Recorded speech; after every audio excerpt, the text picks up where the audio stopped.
gbogbo ẹ̀yọ́ ọmọ ọ̀dọ́ tájọ́ káàkiri ọ̀dọ́jọ́ ni wá ẹ mọ̀ jẹ́ kí á fi àyè gba Fúlàní lórí ilẹ̀ àwọn bàbá wa ẹ mọ̀ jẹ́ ká kú ọba mọ́ ẹ mọ̀ jẹ́ ká kú dóyè mọ́ nígbà tá a la fẹ́ jà fún àwọn ọ̀rẹ́ wa àwa kọ́kọ́ kú ọba tá à ń kú dóyè èmi náà ṣe bẹ́ẹ̀ rí bọ́bọ́ pẹ́rẹ́ ọ̀nà padà ẹ mọ̀ jẹ́ ká kú àgbàgbà kankan mọ́ ẹ mọ̀ polóṣèlú kankan ẹ̀rù kálukú bẹ̀rù ò lè sọ̀rọ̀ ọba ò lè sọ ìjòyè ò lè sọ ẹ jẹ́ ká ronú ẹ mọ̀ jẹ́ ká bá bàbá àjàmẹ́ mọ̀ jẹ́ àbú ọmọ mọ̀ jẹ́ àtúnwọ́n àwọn pẹ̀lú wọn àwọn àtúnwọ́n bá jẹ́ olóṣèlú tá a bá fẹ́ kọ́ rẹ̀ wá lọ́wọ́ á pè wọ́n mọ́ra á pè wọ́n mọ́ra ni àní kú wọn mọ́ ẹ mọ̀ jẹ́ àṣẹ̀ṣẹ̀ pé mọ̀ jẹ́ àdàlúrú a lè gba ẹ̀tọ́ wa láì ṣẹ̀ṣẹ̀ gbọ̀n a lè gba ẹ̀tọ́ wa láì yìnbọn a lè gba ẹ̀tọ́ wa láì dàlúrú gbogbo protest mo ṣe ní ìlú Nàìjíríà mi ò rí ibi tí mo ti mọ̀ nìkan lè sọ pé mo pààyàn tàbí mo jó nǹkan náà mo bá bàjẹ́ mo lọ bísù torí pé olówó lèmi náà tí ọba tó lówó lára ń dì mọ́ gbogbo nǹkan tó náà fún yàn lọ́nà fún mi mi ṣe tálákà kọ́tẹ́ pé mo dìde fún ìjà Yorùbá big man ni mi àwọn tó jẹ́ ọ̀rẹ́ mi tó súnmọ́ ní owó ni mo wá lọ bẹ̀ pé sọ́wọ́ ni mò ń fẹ́ ní kí n sọ yìí tí mo fẹ́ mo ní ìṣòro owó àní ọ̀rọ̀ ìran mi ni mò ń sọ kí n wọ gbogbo kí n gbéra kí n mọ̀ lọ́dọ̀ bá gbowó mọ̀ lọ́dọ̀ níbo dẹ̀ fún gbowó kí n kójó wọlé kọ́kọ́ mi balẹ̀ kí n dá wa mọ́tò tí mo rìn bọ̀ kí Fúlàní mọ̀ dàbí tó ń títì kí n délé kí bàbá sọ pé kí n gbé tirẹ́là sùsì mọ́ gbé lọ àwọn bàbá wò ní lóko mọ́ wò ní lóńdò ẹ jẹ́ ká fọwọ́ sowọ́pọ̀ ká ti àwọn bàbá wa lẹ́yìn ká dá sí sọ́dọ̀ tí wà lẹ̀ ká sọ fún wọn kọ́ bá wa fọwọ́ tì í ká lé wọn kó nù wa ẹ ṣé mo dúpẹ́ Jésù Olúwa wa. lálẹ́ àwọn ọ̀dọ́ kọ̀ọ̀kan oṣù kẹwàá sẹ́fẹ́ gbọ́ tó tó sọ ìpè ọ̀pá aládìkú olóyè Sunday Jàsọ́lá àdìsá ọmọdéyẹmọ aka Ìgbòho ṣá nípa bí gbogbo àwọn ọmọ ẹgbẹ́ ìfẹ́lọ́dọ̀ àpapọ̀ Yorùbá lágbàáyé lábẹ́ ààrẹ wa ọba Adébáyọ̀ Fálédé gbàgede ààrẹ mọ́kàndé àdàbí tó ṣe ìrọ́kẹ̀kẹ̀ ìgbáradì bàbá pẹ̀lú ìfẹ́ àti ẹ̀mí ìforí àgbàkalẹ̀ ayẹyẹ ọjọ́ Ìgbòho fún fọdún yìí pẹ̀lú àkọlé Dinner with Ìgbòho bákan náà làwọn ọmọ gba ọba ọ̀pọ̀ ní àgbáyé lálejò àjòjì ọlọ́rẹ̀wájú Àjàlá àti bàbá Adésọjí Jálàbí àkòrò ṣàṣà ekumọ̀gàdé nínú London tí wọ́n ṣe àyẹ̀yẹ́ sí fún olóyè Ìgbòho lọ́jọ́ náà yóò wáyé nínú gbọ̀ngàn ńlá ní London kẹ́sìtì 179-199 Island Park Avenue London W11 United Kingdom bẹ̀rẹ̀ látàgọ́ méje rẹ̀ ẹlẹ́dàgọ́ méjìlá òru bákan náà láti wà kú ìmúra sílẹ̀ wọ́n dé làmìlàkàtẹ̀lẹ́gbẹ̀yìn tí ó wáyé nílùú ọba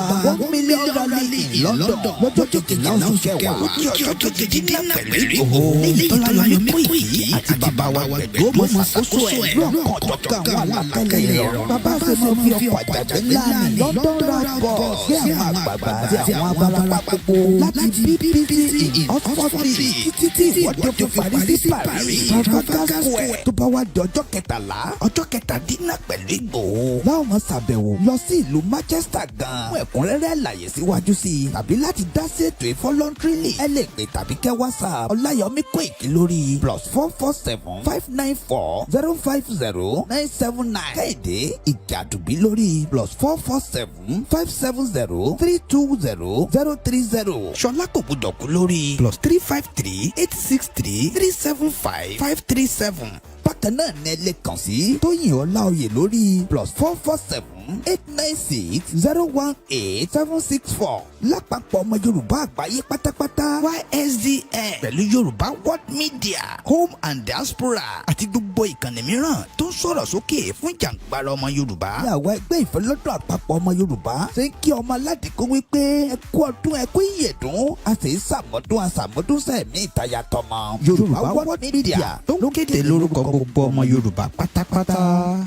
lálẹ́ olùlọ́jọ́ kọkànlá oṣù kẹwàá sẹ́fẹ́ gbọ́. ọjọ́ tó ń sọjọ́ ìbí ọmọ aládìkú olóyè Sunday Jàsọ́lá àdìsá ọmọdéyẹmọ aka Ìgbòho ṣá nípa bí gbogbo àwọn ọmọ ẹgbẹ́ ìfẹ́lọ́dọ̀ àpapọ̀ Yorùbá lágbàáyé lábẹ́ ààrẹ wa ọmọọba Adébáyọ̀ Fálédé ti gbàkejì ààrẹ mọ́kàndé ìgbàdùnbí kẹ́ńtò tí ń ṣe ìrọ́kẹ̀kẹ̀ ìgbáradì níbàámu pẹ̀lú ìfẹ́ àti ẹ̀mí ìforihàn lágbèkalẹ̀ àyẹ́sí ọjọ́ ìbí Ìgbòho fún tọdún yìí pẹ̀lú àkọlé Dinner with Ìgbòho bákan náà làwọn ọmọ gba ọba ògbóni àgbáyé lálejò Tajudeen Ọlárẹ̀wájú Àjàlá àti bàbá Adésọjí Tàlàbí àwòrò ṣàṣà eégún mọ̀gájí nílùú London láti wá ṣe àyẹ́sí fún olóyè Ìgbòho lọ́jọ́ náà tí ó wáyé nínú gbọ̀ngàn ńlá ní London Kensington 179-199 Holland Park Avenue London W114UL United Kingdom bẹ̀rẹ̀ látago 7 ìrọ̀lẹ́ ẹlẹ́lẹ́dago 12 òru. Bákan náà láti ń kí wa kú ìmúrasílẹ̀ ìwọ́de làmìlaka tẹgbẹ̀lẹ́gbẹ̀ ènìyàn tí ó wáyé nílùú ọba 1 million rally in London lọ́jọ́ 12 oṣù kẹwàá ó jẹ́ ọjọ́ kejì dínà pẹ̀lú Ìgbòho léyìí tó láyọmí Koiki àti bàbá wa Gbẹ̀du ọmọ ṣàkóso ẹ̀ lọ́ọ̀kan ọ̀jọ̀kan àwọn àlàkalẹ̀ ìrọ̀rùn. Bàbá ṣe máa fi ọkọ̀ àjàgbé ńlá ní London route bus gbé àwọn àgbààgbà àti àwọn abarapá gbogbo láti BBC in Oxford Street títí tí ìwọ́de ó fi parí sí Paris Trafalgar Square tó bá wá di ọjọ́ 13 ọjọ́ 17 pẹ̀lú Ìgbòho láwọn máa ṣàbẹ̀wò lọ sí ìlú Manchester gan fún ẹ̀kúnrẹ́rẹ́ àlàyé síwájú sí i tàbí láti dá sí ètò ìfọlọ́ntìrìlì ẹ lè pè tàbí kẹ́ WhatsApp Ọláyọmí Koiki lórí +447 594 050 979 Kéde Ìjàdùbí lórí +447 570 320 030 Ṣọlá kò gbúdọ̀ kú lórí +353 863 375 537. Bákan náà ní ẹ lè kàn sí Tóyìn Ọláoyè lórí +447 896 018 764. Lápapọ̀ ọmọ Yorùbá àgbáyé pátápátá YSDN pẹ̀lú Yorùbá World Media Home and Diaspora àti gbogbo ìkànnì mìíràn tó ń sọ̀rọ̀ sókè fún jàǹgbara ọmọ Yorùbá. Ní àwọn ẹgbẹ́ ìfẹ́lọ́dọ̀ àpapọ̀ ọmọ Yorùbá ṣe ń kí ọmọ aládìkún wípé ẹ kú ọdún ẹ kú ìyèdún a sì ń ṣàmọ́dún sẹ́ẹ̀mí ìtayà tọmọ. Yorùbá World Media ló kéde lórúkọ gbogbo ọmọ Yorùbá pátápátá. Koiki Media, we bringing the world closer to your doorstep.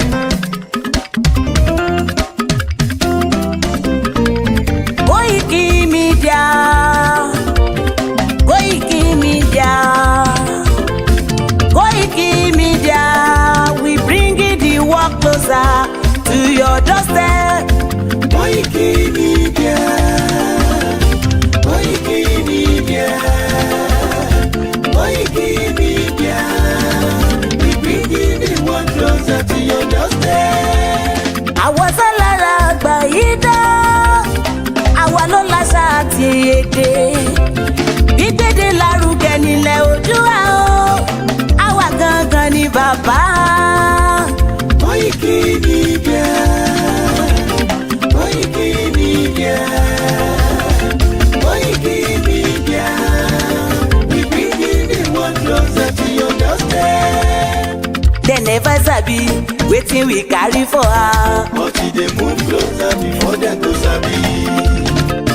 I said they never know wetin we carry for body. But they move closer before them to sabi. Ọ̀kín lọ lọ́jà ẹyẹ, kìnìún ló ló lajú. Ẹyẹ tó dorí kodò bí àdán ọ̀pẹ̀jẹ̀ lẹ́nu. Ká ṣiṣẹ́ fún ilẹ̀ bàbá wa, ká ṣiṣẹ́ fún ìlú bàbá wa, ká jùmọ̀ sowọ́pọ̀ ká lè gbó Odùduwà. Odùduwà kò bá lè gbé wá. Ọmọ Odùduwà ṣe gírí, ẹ dìde fún ẹ̀tọ́ adúláwọ̀, ká lè jọ jùmọ̀ gbé délẹ̀ ìlérí, ká wálé gba ògo ilẹ̀ wa, ká ṣiṣẹ́ ká lè jọ gbàdé, ká lè gbàdé adé adúláwọ̀, àwa ni mọ̀lẹ̀ tí yóò tàn káàkiri. Pé ọmọ Odùduwà ni wá. Koiki Media, àwa là ń gbé tó lárugẹ. Ètò tó pọ̀jù owó tí wàá mọ̀ ní. Kásá ẹgbẹ́ polówó ọjà wá kájé bùgbà yín jẹ. Ètò tó pọ̀jù owó tí wàá mọ̀ ní. À ń gbé tó lárugẹ, à ń gbàsà lárugẹ. Ètò tó pọ̀jù owó tí wàá mọ̀ ní. News and sports ẹ máa rí gbọ́. Ètò tó pọ̀jù owó tí wàá mọ̀ ní. Ọmọ Ìjẹ̀bú alárẹ̀ mi ló ní kí n máa ké tantan. Koiki Media ọ̀rọ̀ lágbájúmọ̀ mi o, máa bá ṣẹ̀rẹ̀ lọ o. Ọmọ Yorùbá nìyẹn, ọmọ Yorùbá tata o. À ń gbádùn rẹ, ọmọ Ìjẹ̀bú alárẹ̀ mi, ṣẹ́yìn ló máa fi dìbò tẹ̀ mọ́lẹ̀ o. ẹ̀yin lọ́mọ onígbò máa ń dé mádémádé ẹ̀yin lọ́mọ onígbò máa wọ̀ o igbó máa wọ̀ gájòjì ò gbọ́dọ̀ wọ̀ àjòjì tó bá wọ̀ bẹ́ẹ̀ á bẹ̀rẹ̀ ní ẹbọra. ẹ̀yin lọ máa náwó kóyìnbó tó dé ìgbà tó yìnbó dé o owó náà dẹ́ tún pọ̀ sí o Koiki Media ṣàwa ní bàbá. Koiki Media àwọn ní bàbá. Koiki Media àwọn ní bàbá. Àdáńtọ́ àtúnpèrègèdè. Koiki Media àwọn ní bàbá. Àwa là ń gbé tò lárugẹ jẹ́ ká jọ gbọ́ o. Koiki Media àwọn ní bàbá. Àtúnjà fẹ́tọ̀ ilẹ̀ wa fẹ́tọ̀ ilẹ̀ Yorùbá. Koiki Media àwọn ní bàbá. Ọmọ Òdùwà ni wá o tọkàntọkàn. Koiki Media àwọn ní bàbá. Ikú tí ó ṣe bí lébi òsì àdìmú bàbá iyọ̀. Koiki Media àwọn ní bàbá.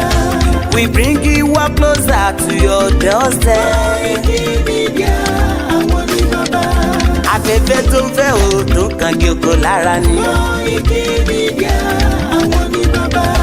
Àpèrègèdè Olódùmarè ló fún wa ṣe. Koiki Media àwọn ní bàbá. Gbogbo ayé ẹ gbọ́ àwa ní bàbá o. Koiki Media àwọn ní bàbá. Ẹ máa bọ̀ wá ẹ gbé polówó ọjà yín wá o. Koiki Media àwọn ní bàbá. Òdúdú alágbèdá ní òtítọ́ lágbèdá ní. Koiki Media àwọn ní bàbá. A kì í sọ̀dálẹ̀ a kì í sóníkèéta. Koiki Media àwọn ní bàbá. Àdúró tán a tún pèrègèdè. Koiki Media àwọn ní bàbá. Koiki Media we bring you up closer to your doorstep. Àwọn ní bàbá. Koiki Media is around. To give us latest. Is around o. Give us latest. Ladies and gentlemen, Ẹ mú kalẹ̀ sílẹ̀. Ẹ tẹ́tí ẹ gbọ́ ètò tó kojú gbogbo. ladies and gentlemen, Ẹ mú kalẹ̀ sílẹ̀. Ẹ tẹ́tí ẹ gbọ́ ètò tó kojú gbogbo. Koiki Media is around. To give us latest. Koiki.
Okay, say good evening and welcome to a beautiful evening.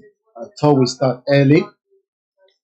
As usual, remember that we are transmitting from the mobile studio, and that means that there will be those little feed. Can you reduce that a little bit? You tell him to reduce a little bit. Moki Alen Konse, and welcome once again to my transmission. Self-determination is not a creamy. Yoruba nation is our country. Shout out to you, Eunice, Uchechi. It's been a while. How you doing? I welcome you into the program. If you're new to the platform, I say good evening and welcome, Juliet. Jamo 419, my brother, how you doing? Shout out to you from the Europe to America to Asia to Africa, where we discuss self-determination. There's a lot going on in Nigeria. I've been following the Nigeria Labour Congress, and I pray that there will be more crisis between Tinubu and the NLC. Tinubu is the worst president that we've ever experienced, and nothing is going to change that. He will remain the worst.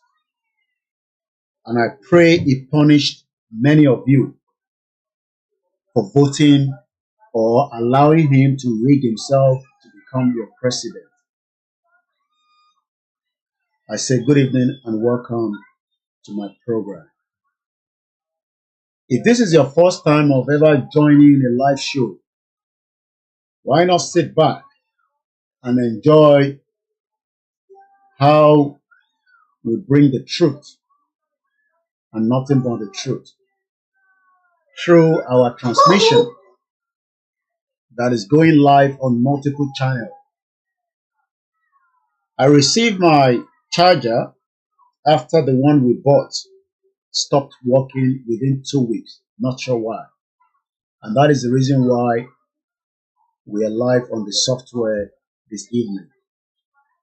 And when we're on the software, it gives us the privilege to show you a lot of things at the background. For those of you on the Instagram and Twitter or X, will just continue to look at my beautiful, handsome face, which they call London Boy.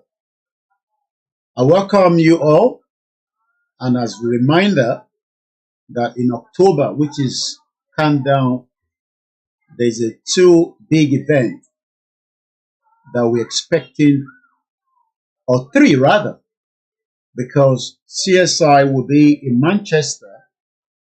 So we must continue to remind you that there's a Manchester on a Sunday, so that you might not think that you are not also part of this program.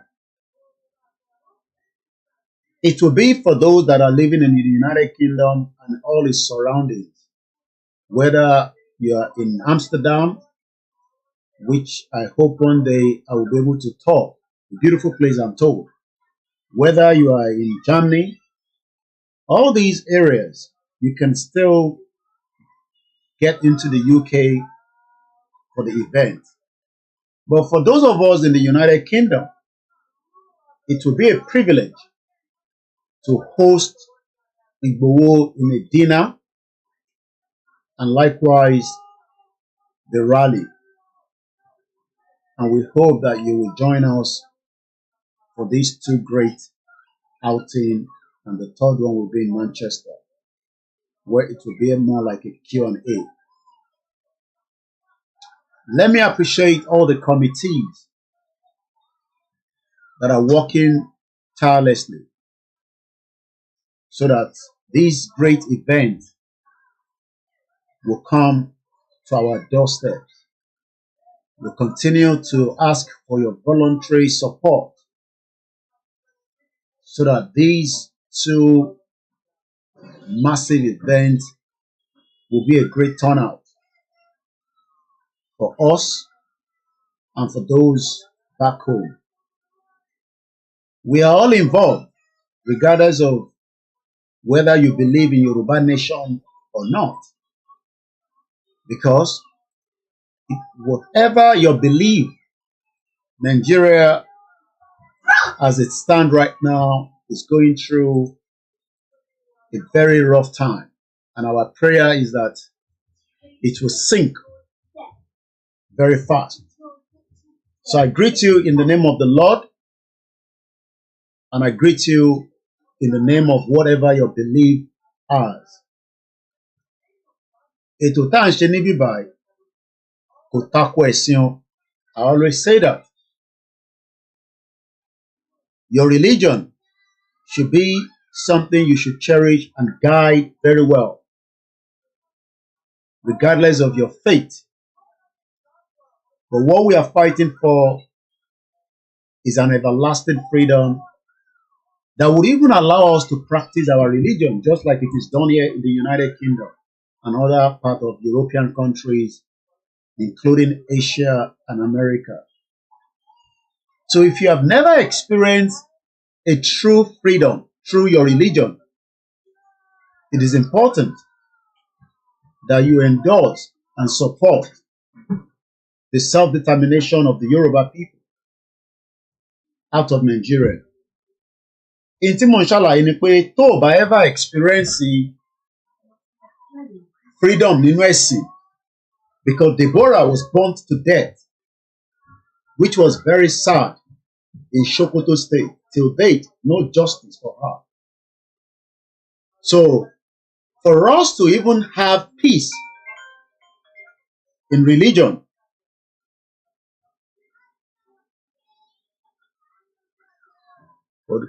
máa bó wa lórí live show tálàfíà ló ti tó ẹ má wọrí to our program. Let me remind us that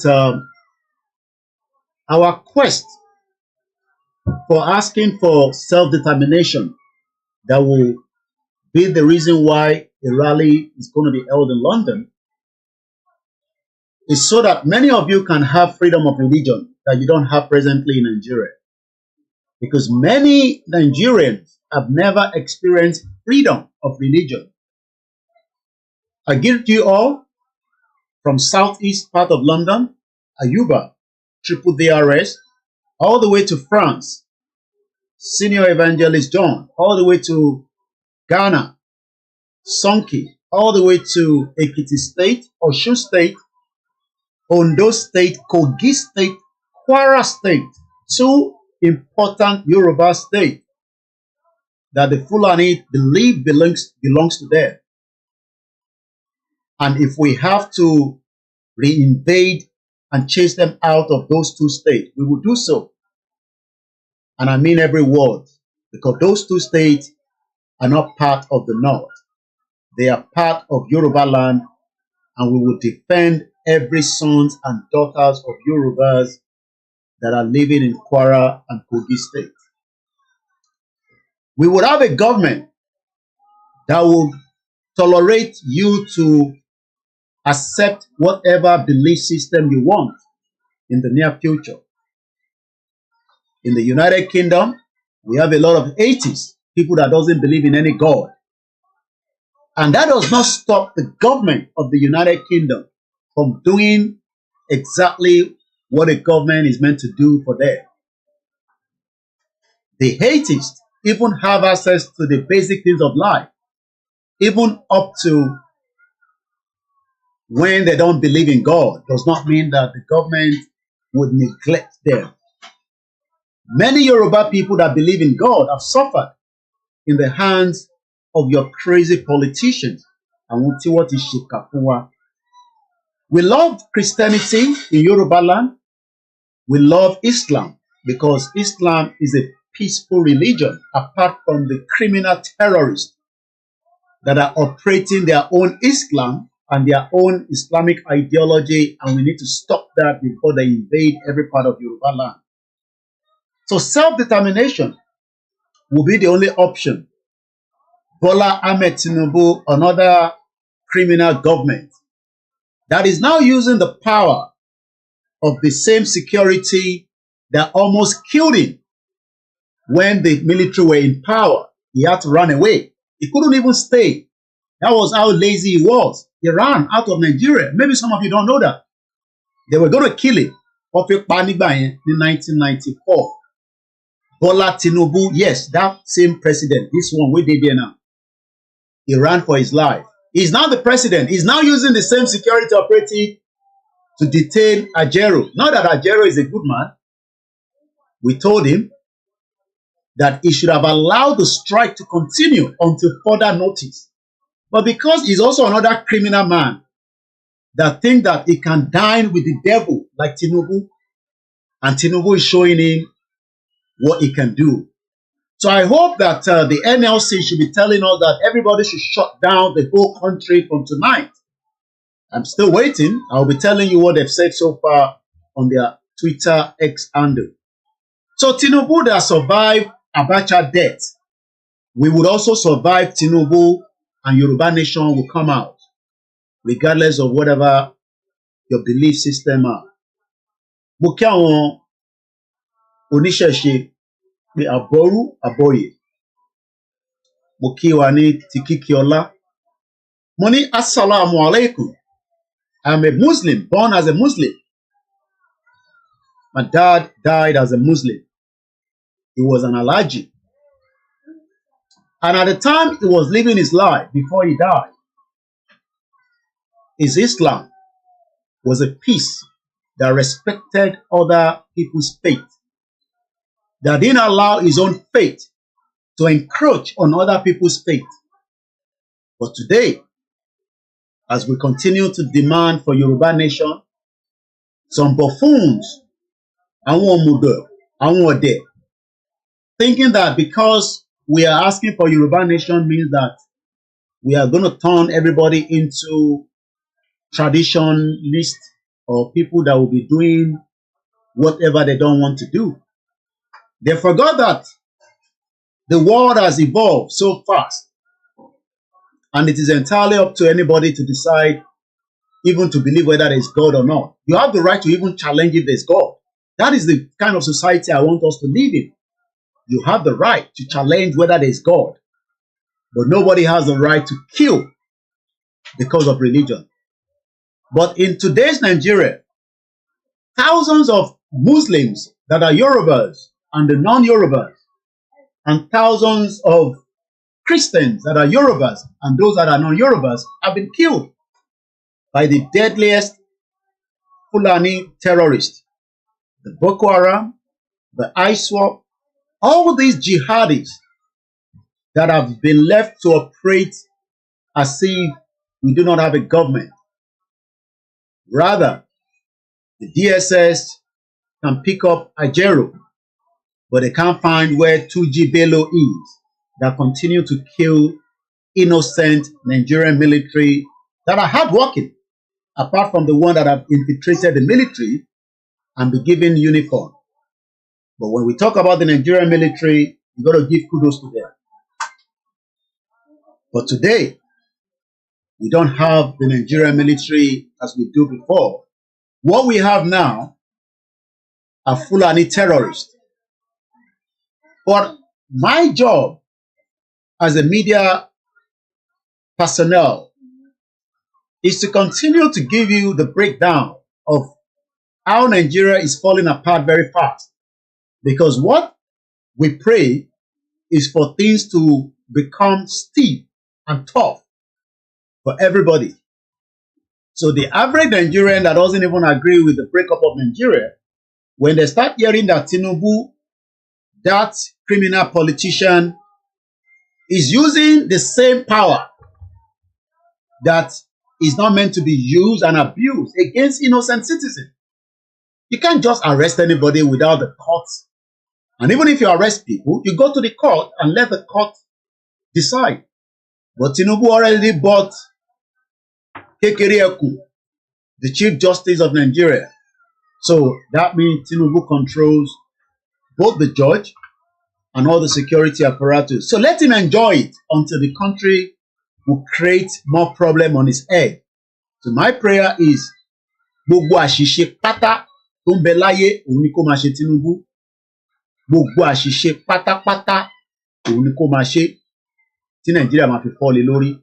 I just hope that there will be not much blood, because he will end up at the International Criminal Court and he might end up dying while waiting for trial, just like the Yugoslavia former prime minister that died. It will not be the first and it will not be the last. So good evening and welcome, and share the program as we kickstart the discussion. There will be many Nigerians that will be telling you nonsense, that what we need is a true leadership, and we have them in Nigeria. You don't have any true leadership because Igbos and Yorubas are two enemies that cannot live together in one country. But there will be great neighbors if we live side by side. when we can control the immigration between us. Shout out to you all as you're joining. I will not be mentioning names, but I will appreciate you if you just thumbs up and share the program.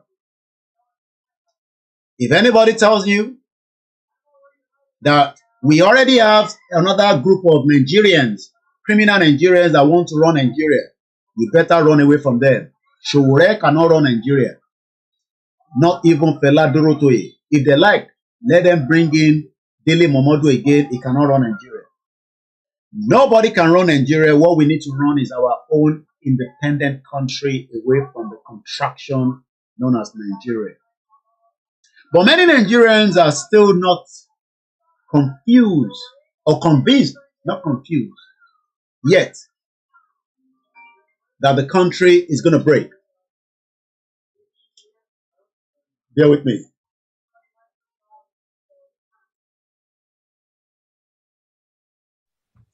Now, you see, you, Obina, you have everything going for you. And I don't want you to feel discouraged. Please, things are bad in Nigeria, but I believe it's only for a short time. Because it depends on you. Whatever my generation might have done wrong, and I would be the first to admit that my generation has done a lot wrong. It's for your generation to do it better. And don't just sit down and complain. Don't just sit down and complain. Sitting down and complain is like the anger of the cripple. You're on the same time, you will be on the same ground, on the same level, but you have to be proactive. And you have to make sure you get enough of what I call critical mass of people, like-minded people, who will be ready to say, yes, we can bring about a change. And you can bring about a change if you get the critical mass of people that are ready to slug it out. I always say when people say, hey, well, when will this old hag go out of the way politically? They won't go out of the way. You have to make them go out of the way. They won't voluntarily go out of the way. You have to make it uncomfortable for them. I'm not talking of violence, but bringing pressure to bear to make it uncomfortable for them. They will go.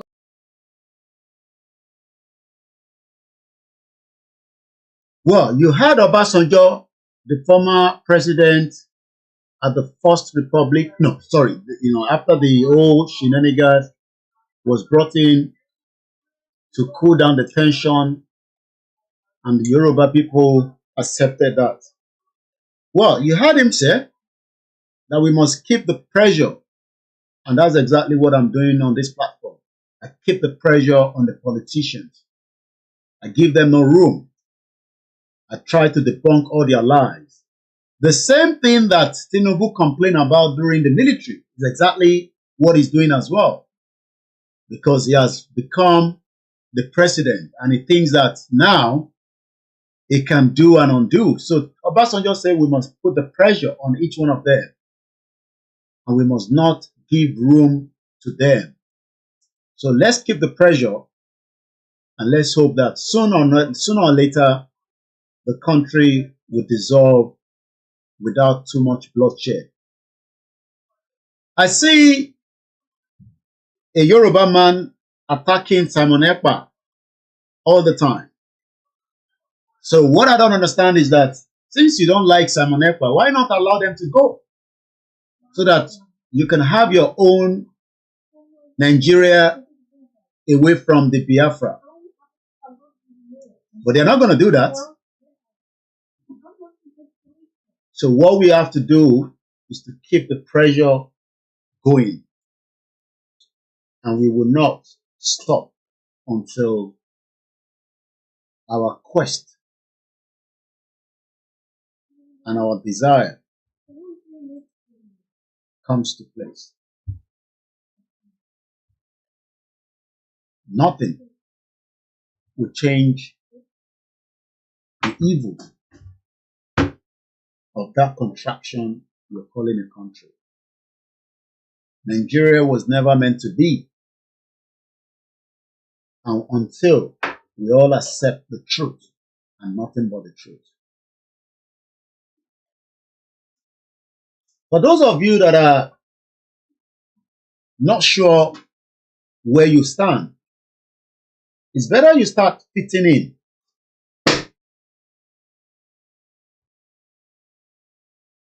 It's better you start fitting in before it is too late. Because the country that you think will not dissolve, because maybe you love that footballer that they were trying to bring from Italy to Chelsea, he couldn't get Chelsea, he ended up in Galatasaray or whatever in Turkey. Maybe some of you are loving and you think we will love Nigeria now because of Nigerian football.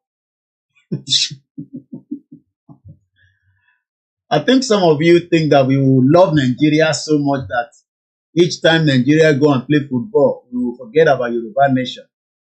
Maybe some of you think like that. Oh my God, I love.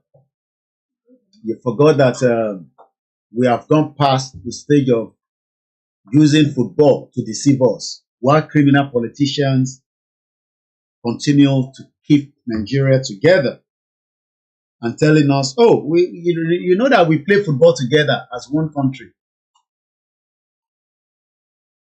So that is no longer valid. So, pé politician kan máa tún wá lo wàyó fún wa pé, ṣé ẹ rí àwọn Nigerian footballer wọ́n ti ń gbá bọ́ọ̀lù. All that, we don't accept that anymore. It is too late. Okay? I want to see a Yoruba football club. I want to see a Yoruba national team only for Yoruba people. I don't want to see any other person inside. Let everybody go and develop their own. Wales is a small country. So, United Kingdom creates 3 football teams. Not even 3, 4. Northern Ireland, England, Scotland, Wales. And when marry, they go and represent UK. One country. Look at how stupid you are. You when you watch me say because of football. So because of football now, the same football that 4 countries will represent United Kingdom, and none of them fight for jersey. They pick the best out of each of the team. So when the Wales are going, nobody have to fight from England to go and represent them there. When the Scottish are going, nobody go and fight from Northern Ireland. They have enough 24 teams to go with them, and they have a lot of resources to play with. But look at where we are. Buffoons. 200 million people. They can't even win 1 medal. 1 medal. They can't win from the just concluded Olympic. 1 medal. 1 medal. And that is the kind of country you are still praying to be part of. Are you not stupid enough to understand that something seems wrong? And whatever is wrong, we need to give it the last oxygen and let it die slowly. But there are some people that want to go slowly. But Nigeria seems to be going very fast. And the end of Nigeria is gradually coming through. So rather than you want to defend Nigeria, because I know some of you, your job is to come and defend Nigeria. I am a defender of Nigeria. I would defend Nigeria with all my blood. Look, Okparaji died. We can't even remember him anymore that he died. Rashidi Yekini died. We can't even remember him. If we have our own nation, we will respect all the dead and the heroes and the heroines, the females that have died, the male that have died. But nobody will remind you, nobody will give you such should we remain inside this unit called Nigeria. Because politicians will say they want to do Remembrance Day for Rashidi Yekini. They will steal the money. And we cannot hold them responsible because the constitution that is backing them is another fraud. And when you want to do anything, they will use police and soldiers. So why not go out of that country so that we can punish anybody punishable. So that when they commit crime against us, we can make sure that they are paying heavily for that crime. But they're not going to pay heavily. You know, Amosun sold Ogun State to Chinese. Nobody has penalized him. He's still your, what was it called? Amosun still remain your senator. Somebody that we should have called back if truly we were in a country and tell him to resign straight away. But he's not going to resign. He's a criminal. He won't resign. You think Amosun will resign? He's a bomb bastard. Only resign. So you want me to remain in that shit old country that you cannot hold politicians accountable? If what Amosun did was in the UK, I don't have to be begging the MP. The MP will do the needful. He will just tender his resignation. Say, and as soon as he tender that resignation, we fight a case against him. But today, what has Amosun done? Nothing. Rather than the Yorubas to accept the truth, they're not going to accept the truth. You can see his picture there. You hear what he says? That we should please forgive him. That whatever happened, he did not. I mistakenly signed away Ogun multi-billion naira trade zone to dubious Chinese investors. So, and at the end of the day, somebody will tell you, don't worry, we have another set of criminals that will be the leader of Nigeria. The same that your father told you and your mother.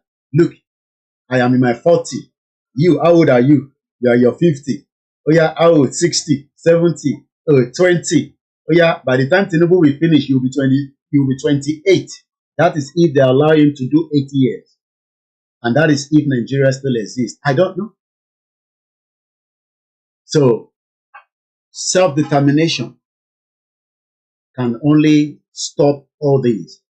But when you get people like all these your influencer, we sit down on Twitter and they will giving you, especially if you go and listen to Reno, that one, you don't chop money. Go and listen to that on your own. Go and listen to, Ajuri in Gelali, that criminal Oyibo Pepe. They say Tinubu don't chase him away. He can't lie again. I don't know who is the biggest liar. Mukia Awurato. We don't know whether it's Lai Mohammed or Ingelali. But that one, Ingelali, another criminal, he told us he's going for indefinite leave. Àṣé wọ́n ti léwèrè l'Abuja. Bí ó ti rí nǹkan tí kò jẹ́ kójú ẹ̀ rí. Somebody say, I was a police officer in Nigeria, but please, I want to join Yoruba police force. When we have a country, you wouldn't have to be begging. Nobody begs when you have a country. You will go to the recruitment center website. You will find the details there. Some people think that when you have Yoruba nation, you have to lobby with Koiki before you get a job. It's Nigeria that you are doing all that shenanigans. Woeful. A country where before you apply for a job, you must know somebody, because if you just apply, you are not going to get the job. So that is not the kind of country we're talking about here. So when the time comes, whatever your role, whatever your qualification or not qualification, you will get the job as it is. So let me welcome us at 6 minutes past 1900 hours. I don't even know where to start.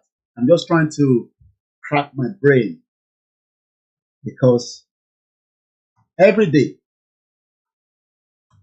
I pray for crisis to erupt in Nigeria.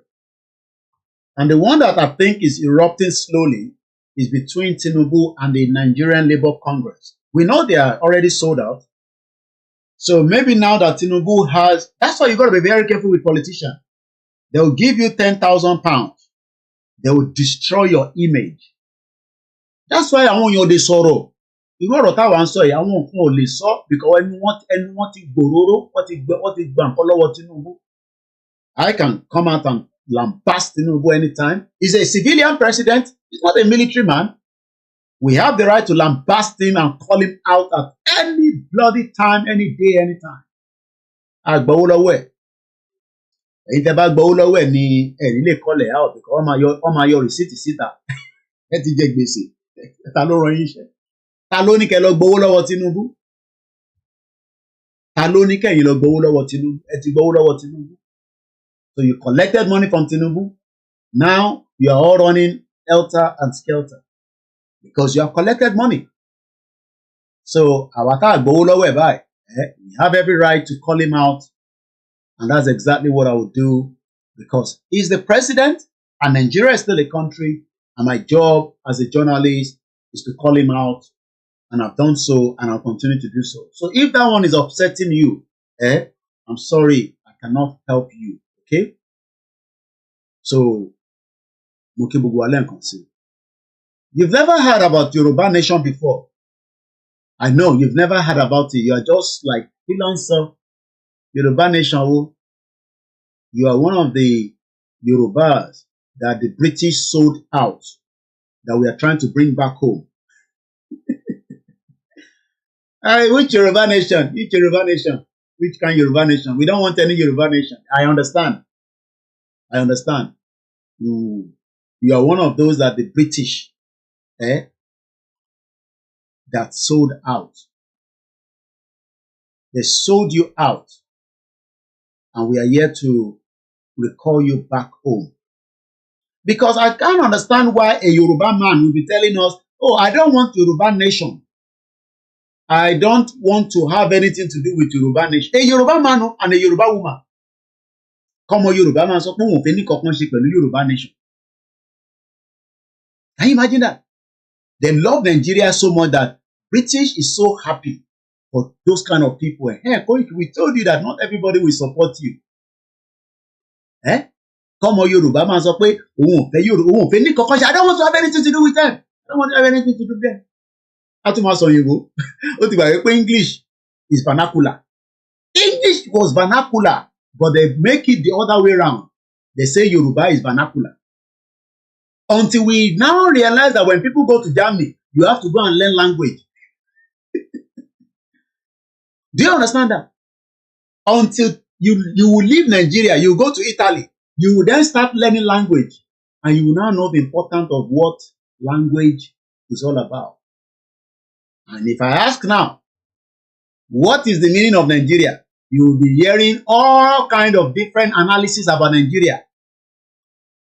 Oh, we are better off to be one. Even we are good to be one. We were one, and we have always been one. Okay, when? When did you start to be one? Was it from the day one when the Eledumare created us? Or during the creation of the criminal British imperialist colonist? Òyìnbó yẹn ti pọ̀jù àbí? Òyìnbó ńláńlá gẹ̀mùgẹ̀mùgẹ̀mù. Imagine Yoruba man will be telling you, what Yoruba nation are you talking about? You this man, go and find something to do. Which Yoruba nation? Because he has been told that English that is meant to be the vernacular and our own language that is meant to be original has been reversed. And then a program. Go to your sister upstairs. Hey, Dizzy Money, please don't blame them. They already sold out already. Ọmọ Yorùbá, wọ́n ń gbé program Yorùbá wá bá yín. Wọ́n ń gbé program Yorùbá wá bá yín pé ìran Yorùbá là ń sọ pé ká dá dúró. Wọ́n ní kí ni ẹni ṣe? Nàìjíríà là wá o. Àwa ọmọ Nàìjíríà o. Nàìjíríà ni wá. But you go back and ask them, what is the meaning of Nigeria? There is no land called Nigeria. There is no language called Nigeria. There are no people called Nigerians. I like the way this man, the way he analyzes it, is a very simple English. There is no people called Nigeria.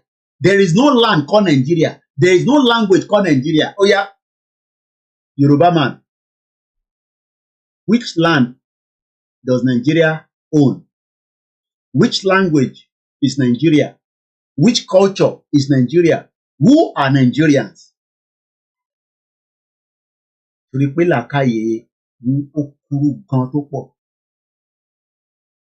So attacking people like us, we cannot blame you.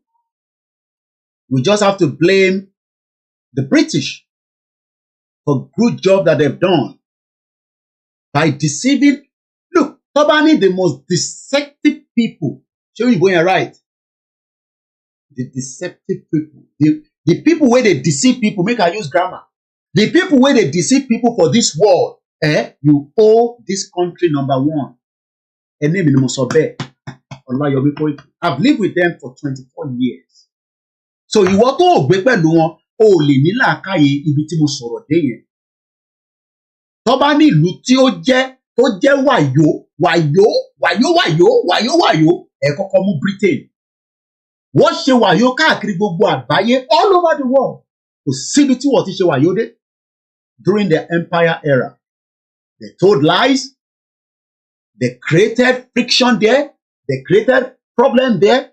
And they will now, the thing about them is that they will then sit back and be allowing everything to play out. And that's exactly what they are doing today. Not that they don't know what to do to dissolve Nigeria fraudulent amalgamation, but they're not going to do that. They love the way everything is running like that. Look, Britain is so happy that Nigeria is exactly what they want it to be.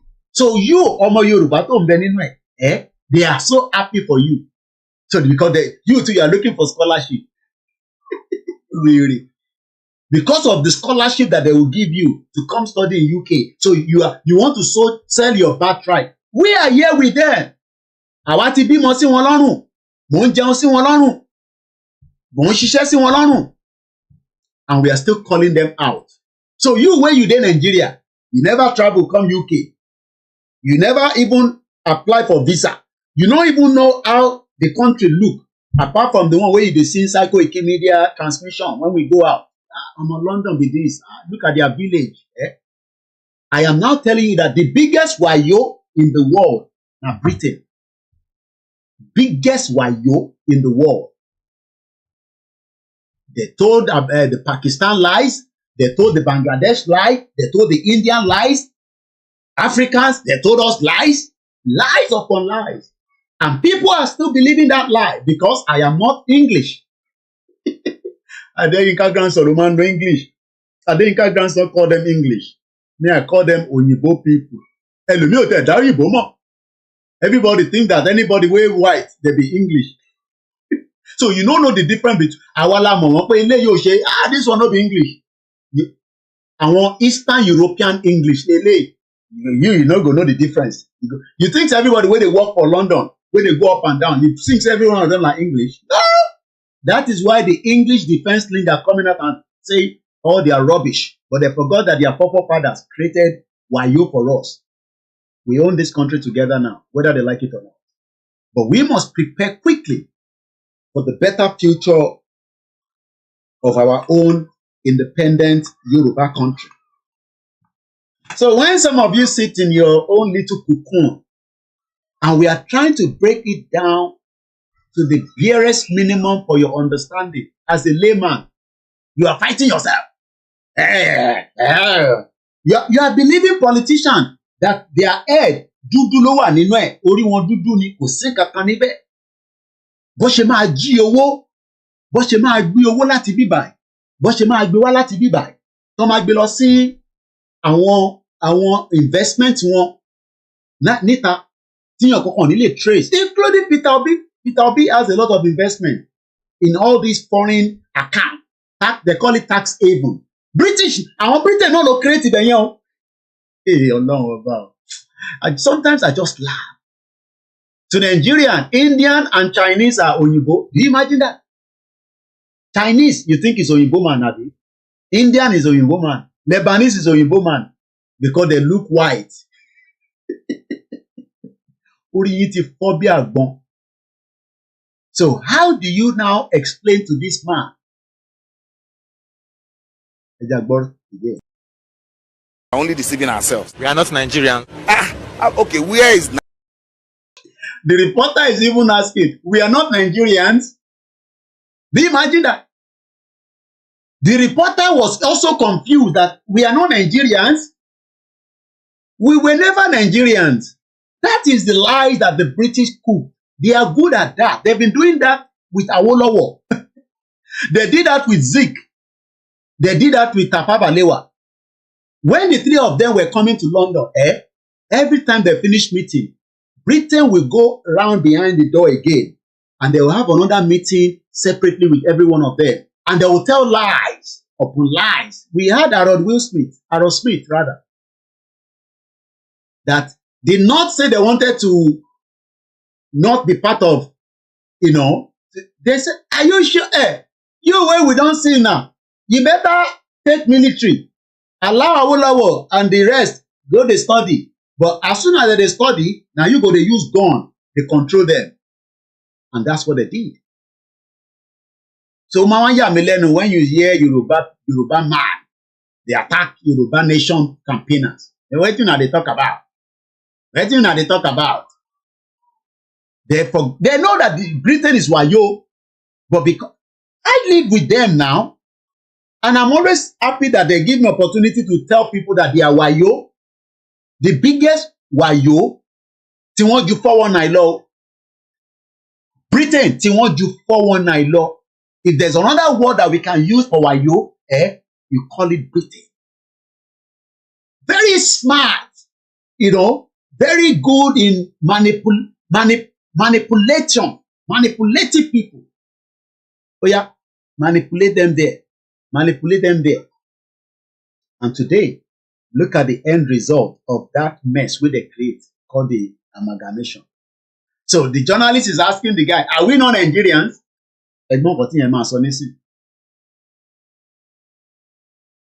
Nigeria where is the land called Nigeria? Okay, tell me the land where there's that land. Oh yeah, you where you they support one Nigeria. Tell me the land. Give me the location of the land. I want to send somebody to go and check it for me tomorrow morning. Because I know say you don't have light now, and I don't want terrorists to kidnap anybody. But give me the location of the land. But please don't mention every southwest part. Maybe the Biafra will accept that area. I don't know. But when you are going to check the land, please don't mention from Kwara, Kogi down to Lagos State as part of Nigeria land. Okay? I am just telling you in advance. Mr. Fab said, how could Tinubu told them it will reduce purchasing power and widen tax net? A country of defraud. A country that Britain knew that by this time, even they are still asking themselves that why are we together? Imagine Britain is telling some of our people that you are together. Are you guys stupid? By now we expect you to have break away. But no. Somebody will be asking you, how are we gonna break Nigeria? You're asking me, how are we gonna break Nigeria? Continue to be asking me. I'm coming to tell you how we're gonna break Nigeria, okay? Continue to be asking me that stupid question. Koiki, so how are we gonna break Nigeria? How are we gonna get Yoruba nation? Emma Bimi Mumbo. Imagine Britain is telling intelligent report that they are shocked that we are still together. Why are we together? Oh no, we are waiting for Britain to come and break us. We want them to break Nigeria for us. I want us to pay one manipulate and when I want you to one break. So who knows where the land for Nigeria is? Keke of course, Mokia. Who knows the land for Nigeria? Please, I want to send somebody there tomorrow morning. Moki Arole Ridua. Olakunle Moki. Who knows the land for Nigeria? I want to send somebody there tomorrow. And I need to know how much is the transportation to go to the land called Nigeria. Shout out to all our Biafra. Okay, Sparkly Zini. Nigeria is from Abuja all the way to Kano. Okay. Mo fẹ́ rán yàn lọ sí Nigeria lọ́la Which part is Nigeria? Which land? Okay, Mr. Akim Salama.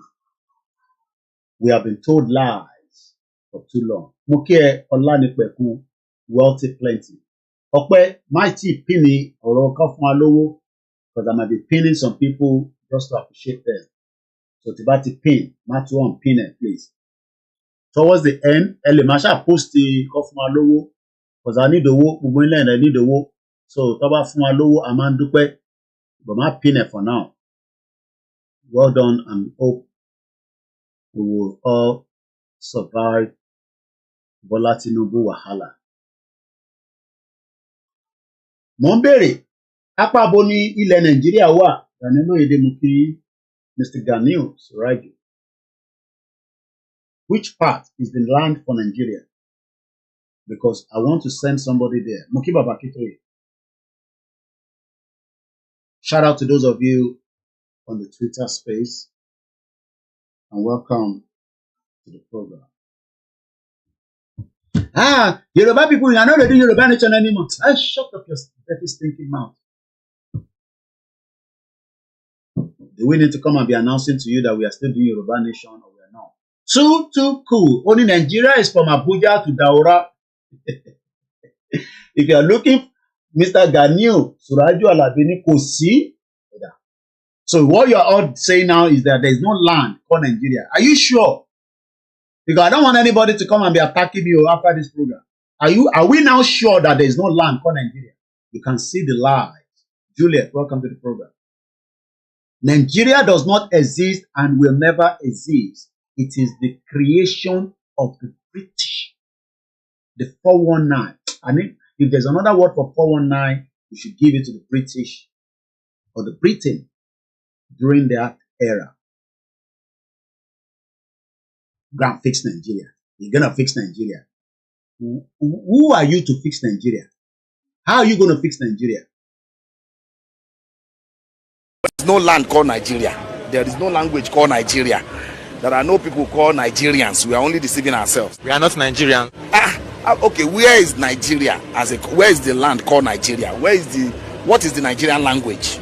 We are nations that had been forced together to live in one pathetic country. Do you know the meaning of what the guy said? We are nations forced together to live in one pathetic situation. How I know that the word pathetic is a very, very strong word. Okay? Let us come out of the pathetic. I know. Everything exists on lies. I love that one. Everything on Nigeria exists on lies. And you see Lugard there with his mustache. Can't be bothered to be, because I have a lot of things open on my laptop and I don't want anybody to see it. And I can't close it because I'm working on my laptop. So, yeah, I'm actually on the screen. I'm not sharing the screen this evening. Ọ̀rọ̀ tó wà nílẹ̀ yìí ó ń gba ìbéèrè, àwọn èèyàn dẹ̀ dá mi lóhùn, àwọn èèyàn ti sùn lórí program. Ṣé ká parí program? Are you tired already?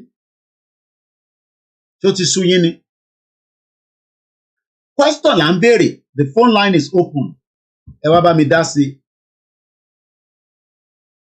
What land is Nigeria? Àti pé apá abo ló ti bẹ̀rẹ̀. Which side ni ká ti mú Nigeria? Àwọn èèyàn dá sí program wọn. People are sleeping. Ta ló máa bá mi dá sí ètò tálẹ́ yìí? Kí ló sọ Ọlánipẹ̀kun? Ó ní Làgàtà ti fọ́ everything lójú. Irú Yorùbá ò lè lè kẹ́. Làgàtà ó ti fọ́ gbogbo ẹ̀ lójú. Shout out to everybody. Mustache Isonu Lugard. Look at how they deceive everybody. Now that we have now understood that there is no land called Nigeria, why then are we still want to remain in that pathetic situation where Tinubu is using veto power right now?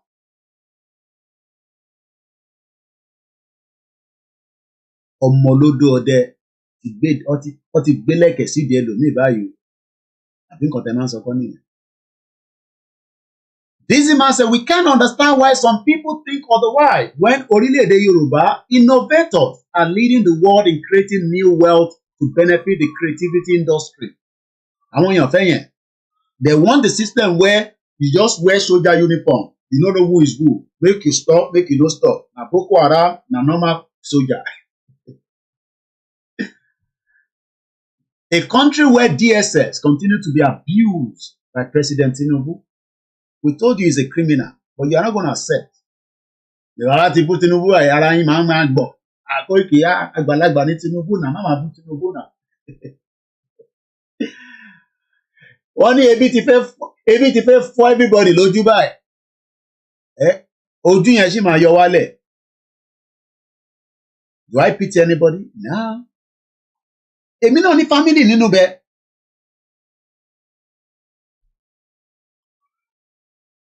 I pity them? Nah. But I know that for me to pity them is for us to force ourselves out of Nigeria. A máa force ara wa jáde ni. Egbele tá a ṣe ń ṣe yìí, a ṣe ń ṣe preambles, à ń ṣe lọ́wọ́lọ́wọ́. Preambles. Baba Olowo said Abuja will be the battleground between NLC and Jagaban. I want NLC to declare indefinite strike. Nobody goes anywhere, shut down the whole country. And let's start from there. Crisis is in Berlin. But NLC is still trying to get Ajeru alone. I pray that DSS will not release Ajeru. That will create the crisis I've been looking for. Me, I like crisis. My prayer is that the DSS will torture Ajeru. They will not release him. They should keep him there. So that it will erupt. Do you agree with that? What do you think about that? That the DSS must not release the NLC president. They must hold him there.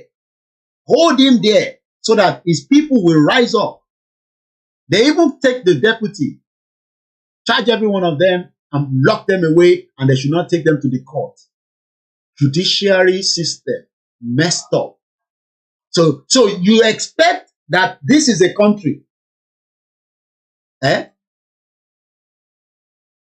Ṣé country náà nìyẹn? Is that how country around the world is operating? But you like lies too much. Ìyá ti mú yín. Ìyẹn ká wá máa bèrè. Koiki, what are we going to do now? No. Mo ń bọ̀ wá tún wá ṣàlàyé tá a máa ṣe fún yín, okay? Èmi ni kẹ́ máa dúró dè. Ìta máa ṣe yẹn, mo ń bọ̀ wá ṣàlàyé fún yín. Kódà, mo máa wá ṣílẹ̀kùn yàrá yẹ kankan nínú yín, màá máa ṣàlàyé fún yín. Tó bá yá, Bàbá Olowo ní àwa la máa dìde, la máa béèrè fún kíni, la máa béèrè fún ẹ̀tọ́ wa. Mo mọ tó ṣe fóònù yìí o. Mo gbọ́dọ̀ tètè bẹ̀rẹ̀ sí think of nígbà pé bí a sẹ́ńsù ẹ̀ ni kò respond mo ti tẹ́lẹ̀. I don't know whatever is going on. Kò ṣàmì.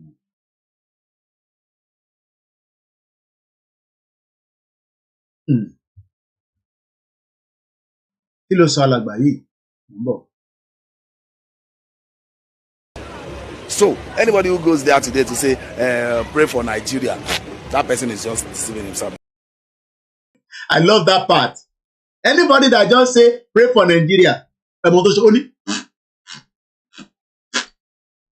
Mo dẹ̀ rò pé ó só ni. Pray for Nigeria. Pray for kí ló pè? No, mo ń bèrè ni. You say we should pray for what? Pray for Nigeria. Are you serious? Are you serious that we should go and pray for Nigeria? Are you joking? Are you joking? When everybody is feeling the heat. That is very good. I love that. At least nobody can blame me and Igboho anymore for the crisis in Nigeria. We have to blame Jagaban. Jagaban. Tinubu. Ọmọ, this Tinubu, this man a bad man. He just hold everybody pen. Hey, I can do something. Oh, everybody can't feel the heat. Olowo don't feel the heat. Jagaban.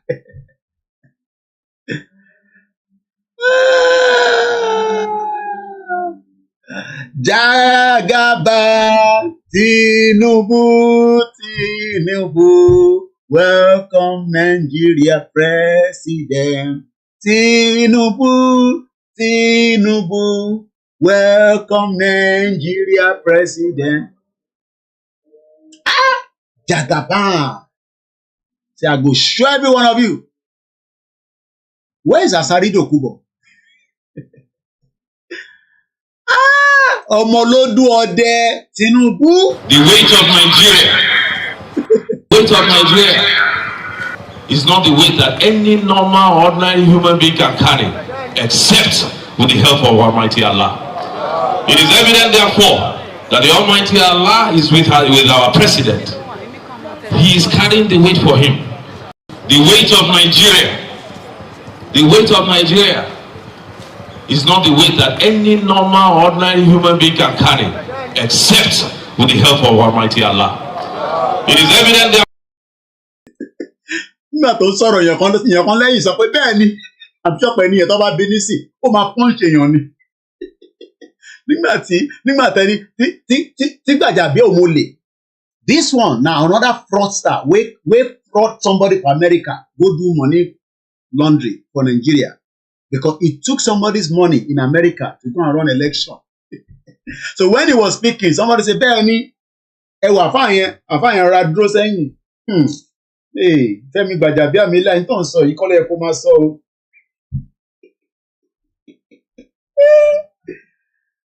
Tinubu don show everybody pepper. Jagaban. He don show everybody goddamn pepper. He don tear gas anybody. People dey their house and they feel tear gas.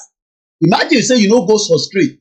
Now inside your house, but the tear gas they fill your eye. You just they put your water like that, water they drop. How did we get there? Because some Yoruba deceived you. We cannot do. Abi? But I want to wá ṣe yẹ̀yẹ́. Ẹ̀rọ tí báyìí náà fi wá ṣe yẹ̀yẹ́. Pé Koiki, ọ̀tán ẹ̀. Tinubu don come.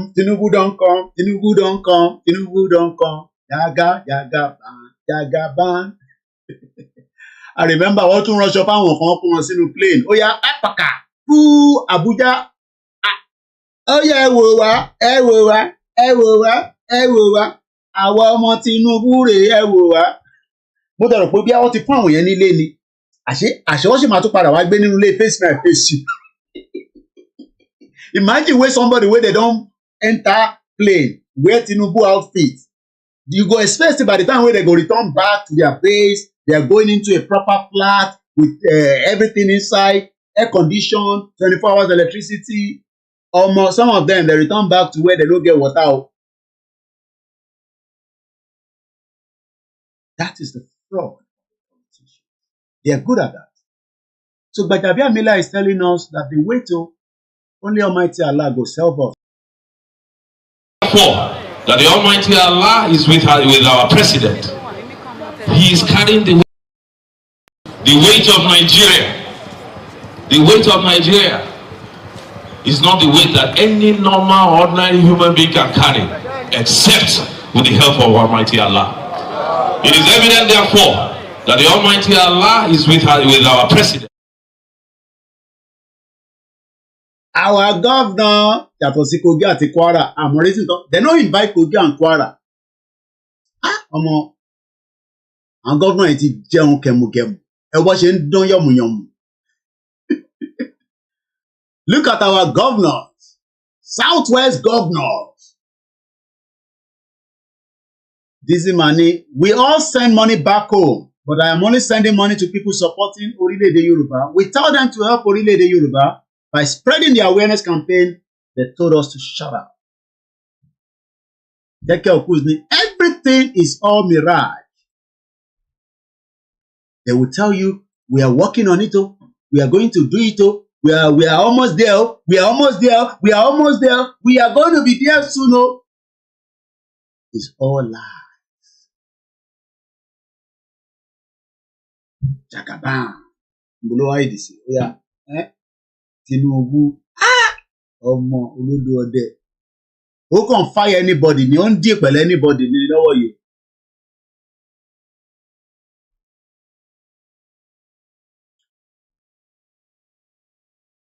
The question now is, some Yoruba, the yellow one do me too. Some Yoruba now saying, Tinubu,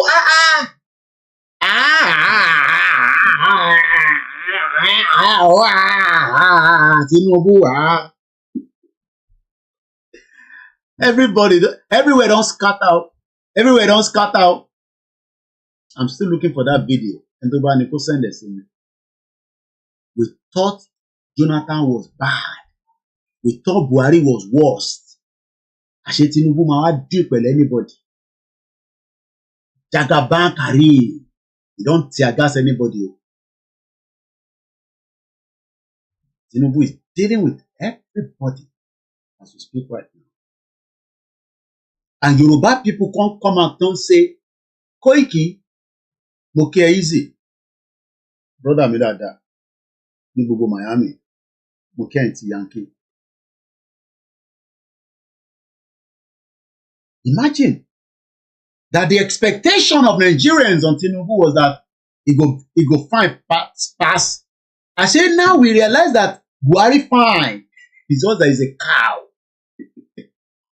I say Tinubu was fine. How many people thought Tinubu was going to be fine? That Tinubu will be going to become the president. All of a sudden, things will start transforming. Our life will become better. We will deal with terrorists. We will go after criminals. Every Nigerians will be eating 3 breakfasts and three square meal with fruit. Àwọn Nigerians ò rí ọ̀gẹ̀dẹ̀ jẹ lọ́wọ́ yìí. Ẹyẹ ilé tó bá dẹ̀ jọ̀gẹ̀dẹ̀ lẹ́yìn kan pa jẹ báyìí. Everywhere is boiling in Nigeria. I was able to buy petrol at 300 naira per liter. Don't ask me where. I only have to show Tinubu's APC card. 300 naira per liter ni mo repo láàárọ̀ yìí. But you must have APC card. You must be an APC member. Bàbá mi Boye kí lẹ sọ, wọ́n ní as Gbajabiamila turn to imam now. Bàdẹ̀ kékeré dáàdì ìbúra tún já sí ibà. Wọ́n ní Gbajabiamila ti di imam. Only the weight of Nigeria. Kí lẹ sọ Mr. Adeola, any hunger Tinubu irọ́ o. I disagree. Hunger báwo. A ní mo repo ní 300 naira per liter. 300 naira per liter. Is either you go with Tinubu's cap, but the cap make sure say na the exact design, because if it cause trouble for there. But if you have the APC card, you might even buy it for 250 naira per liter. That is what I paid for this morning. Mo kí àwọn tèmi l'Èkìtì. Mo kí àwọn ọmọ tó ń bá wa ṣiṣẹ́ ní gbogbo ilẹ̀ Nàìjíríà. Ọkùṣẹ́. Gbogbo àná làjọ ń ṣe. No, kò ń ṣe mi ló kàn filling station. Any filling station, if you like, go anywhere. You buy them for 300 naira per liter. Kò tí ì ṣe mi ló kàn filling station, má parọ́. I need NNPC. Just go there with APC card. No, you don't. I don't need to give you connection now. All you need to do, just go with your APC card. Whatever I put is son nítorí ẹ ti bínú sí Tinubu. Ẹ kọ̀ lọ rán fìlà Tinubu. Kẹ wá dé síbẹ̀. Kẹ wá gbé kẹ́ẹ̀gì dání. Kẹ wá máa rìn majestically like that. Kẹ wá máa rìn báyìí. But one thing is that this is what this guy. Àtúnrọ̀mọ́ pure water báyìí pé kó lọ ra pure water wa. Pure water ń sìn ó ti di méjì, báàgì méjì 500. Kí ló tún ṣẹlẹ̀? Irú question ilé ń béèrè kí ló tún ṣẹlẹ̀. Ẹ bá mi béèrè lọ́wọ́ boy kí ló mean pé kí ló tún ṣẹlẹ̀. Ẹ bá mi bi boy yìí pé kí ló ń bi mí pé kí ló tún ṣẹlẹ̀. Kí ló mí pé kí ló tún ṣẹlẹ̀? Ìjọba Tinubu wà lórí oyè. We have Tinubu as the president of the Federal Republic of Nigeria under the APC 9-year rule. What do you mean by kí ló tún ṣẹlẹ̀? Stop using question to ask question. What do you mean by kí ló tún ṣẹlẹ̀? Ṣé o gbọ́ pé a ti ní new president níta ni? Má jẹ́ kí n bú ẹ o. èwo ló tún ṣẹlẹ̀ báyìí kí ló tún. Mo ní kò yé béèrè question. O ti bi wálẹ̀ nǹkan pé kí ló ṣẹlẹ̀, o tún béèrè pé kí ló tún ṣẹlẹ̀. Ṣé wọ́n ò gbọ́ pé Tinubu ló wà lórí oyè ni? Our Yoruba man, a Yoruba president that has given us the chief of staff, he has given us the inspector general of police, he has given us custom. Kódà, he took Sanwo-Olu to China, they've signed MOU, they will do the Epe Link Bridge. We are under the renew hope, renew hope, renew hope. Renew hope ló ṣẹlẹ̀ lọ́wọ́lọ́wọ́ báyìí.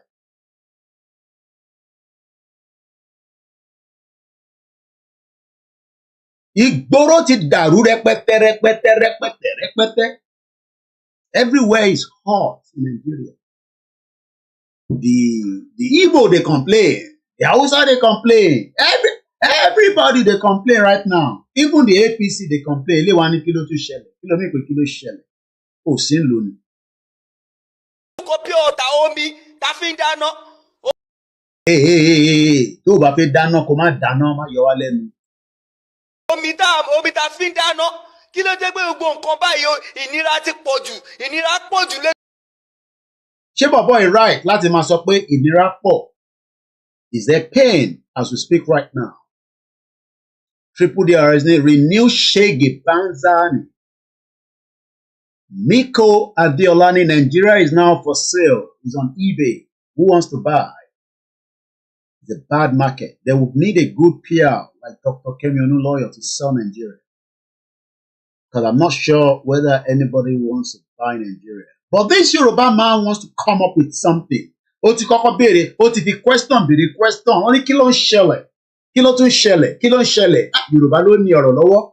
Kí ló ń ṣẹlẹ̀? Kí ló ń ṣẹlẹ̀? Kí ló ń ṣẹlẹ̀? Kí ló tún ṣẹlẹ̀? The same thing ló ṣì ń sọ. Kí ló ń ṣẹlẹ̀? Kí ló tún ṣẹlẹ̀? Pé kí ló ń ṣẹlẹ̀? Èmi pé kí ló ń ṣẹlẹ̀ lọ́wọ́lọ́wọ́ báyìí? Kí ló tún ṣẹlẹ̀? Kí ló tún máa ṣẹlẹ̀? Kí ló máa ṣẹlẹ̀ ní next year? Everybody is now on woto-woto. Tinubu is dealing with every one of us, including the diaspora. Even the diaspora that thought that the exchange of money to Nigeria is going to be good for them. As the money they go there, the money is sinking, it's not yielding any result. Imagine you give somebody 1 million, in another 2 weeks they're coming again. You actually, I just give you 1 million now. There's no amount of money you give people back home. So, ìyẹn ló ṣe ń ṣẹlẹ̀, ó ń ṣẹlẹ̀ lọ́wọ́lọ́wọ́, ó ti ń ṣẹlẹ̀ báyìí. Jagaban, Yoruba man Jagaban, ó ti bayé jẹ́, ó ti bọ̀rún jẹ́ báyìí. Jagaban don destroy everywhere. I thought pé àwa nìkan ni à ń feel the pain yẹn. Mo wá rí i pé kò máa ń ṣàwa nìkan. No be ó ṣe lónà ọmọ. Everybody is now talking. Kí ló ń ṣẹlẹ̀? Kí ló tún ń ṣẹlẹ̀? Ó ti ṣẹlẹ̀, ó máa ń ṣẹlẹ̀ lọ́wọ́lọ́wọ́. Ó ń ṣẹlẹ̀ lọ́wọ́lọ́wọ́ bá ṣe ń sọ̀rọ̀ báyìí. Everybody is complaining. Why is everybody complaining? Is there something wrong in Nigeria? Are we sure that there's something wrong in Nigeria? Kí ló ń ṣẹlẹ̀? Kí ló tún ń ṣẹlẹ̀? We told you that this man, he has nothing upstairs. Tinubu has literally nothing upstairs. He's another defrauder. Ẹ̀mọ́ àwọn tó máa ń defraud èèyàn, òun ni Tinubu. Ó ti defraud gbogbo ọmọ Yorùbá. So at the end of the day, everybody is now asking, kí ló ń ṣẹlẹ̀? Kí ló tún ń ṣẹlẹ̀? Kí ló ń ṣẹlẹ̀? Kí ló tún ń ṣẹlẹ̀? Ó ti ń ṣẹlẹ̀ bọ̀. Eléyìí tún ń ṣẹlẹ̀ bọ̀. Everybody is now mourning.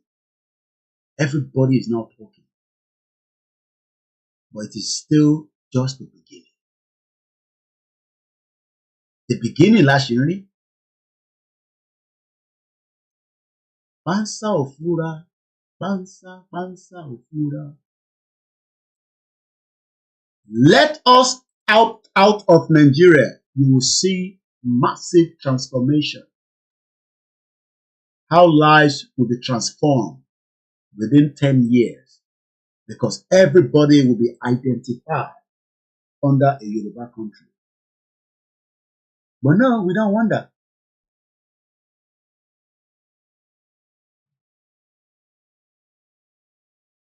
Then, you think that all this one, where did they wear suit? Look, everybody is just trying to survive in Nigeria. So the lies continue. So when they tell you, oh, it is not going to happen, it is already happening. It is Kilmoso. It is already happening. And we can all feel the pain of our people. Tinubu is dealing with everybody. All our people are struggling as I speak to you right now. Our people are seriously crying for help. But the help is not coming. You know why the help is not coming? Because it is too late. So what we can do now is to allow Nigeria to go.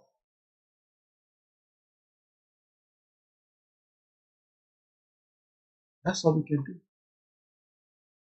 And we still want to try something. We're going to try. Look, we don't need to try anything anymore.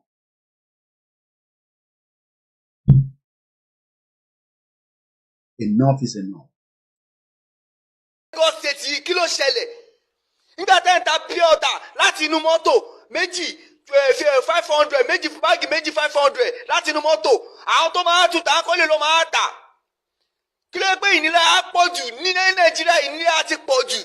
Àtìgbà tí Buhari ti bọ́lẹ̀ báyìí ni Buhari ti gbé lọ́ọ̀fù ló ti gbé ìfẹ́ lọ. Kò sífẹ̀ẹ́ mọ́ ìnira ayé ti pọ̀ ju epo wọn àsọ̀rọ̀ gàrí wọn àsọ̀rọ̀ gbogbo nǹkan wọn àsọ̀rọ̀ ṣé pure water omi tá a mu lẹ́tún jẹ́ kó wọ́n omi jọ́sọ̀ omi tọ́lọ́run dà tó ń ṣe pé bóyá pé kínní òun lẹ́tún jẹ́ kó wọ́n níbo la ń lọ lórílẹ̀‐èdè Nàìjíríà níbo la ń lọ báyìí níbo la ń lọ tó bá pọ̀ ogun la máa jà tí gbogbo wèrè yìí máa fi solve tó bá pọ̀ ogun la máa jà tí gbogbo ìyà tí àwọn mẹ̀kúnnù ń jẹ yìí táàfì ní jẹ mọ́ ẹ jẹ́ ká kúkú jagun ẹ tó bá máa kú kó kú ẹ tó bá máa yè kó yè ìnira àtẹ́ni wọ́n lára yóò ti pọ̀ jù ẹ̀yin nìkan lè gbádùn kí ló ṣẹlẹ̀ gan ṣẹ́yìn lè gbé wáyé wọlé síbẹ̀ ni. Why we stop to be like this? Nàìjíríà sì máa dùn únjẹ Nàìjíríà ìgòsù ìtìjọ́ ẹ̀sìn àtúnrọ̀mọ́ pure water báyìí pé kó lọ ra pure water wa. Pure water ń sìn ó ti di méjì báàgì méjì 500 kí ló tún ṣẹlẹ̀ èwo ló tún ṣẹlẹ̀ báyìí kí ló tún kọ pure water omi tá fi ń dáná omi tá fi ń dáná kí ló dé pé gbogbo nǹkan báyìí ìnira ti pọ̀ jù Lagos State yìí kí ló ṣẹlẹ̀ nígbà tẹ́ ń ta pure water láti inú mọ́tò méjì 500 méjì báàgì méjì 500 láti inú mọ́tò àwọn tó máa tún tà kọ́lé ló máa tà.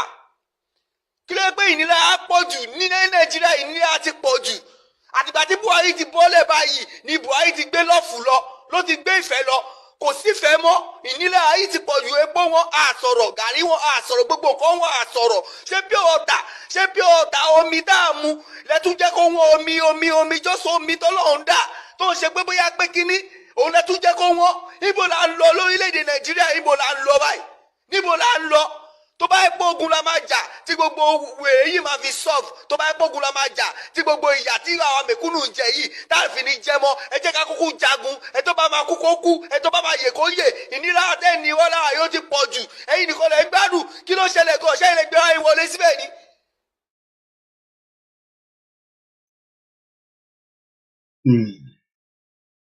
Now, wow,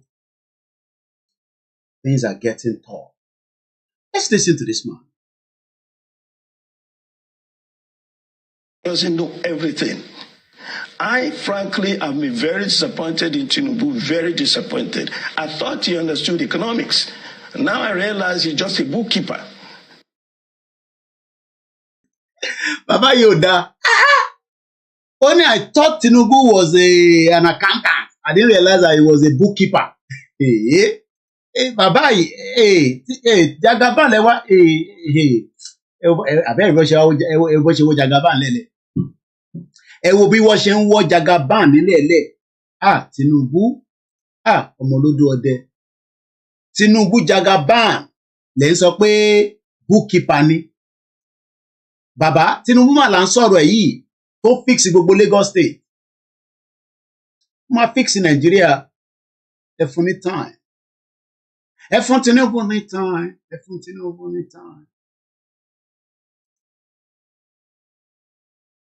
Baba ni Tinubu, I thought he was an accountant. That's what he told every one of us when he came to Nigeria after he studied in America, even though he didn't give us his result. We didn't see his I Seen TV. Mukembe, brother, man. Welcome to the program.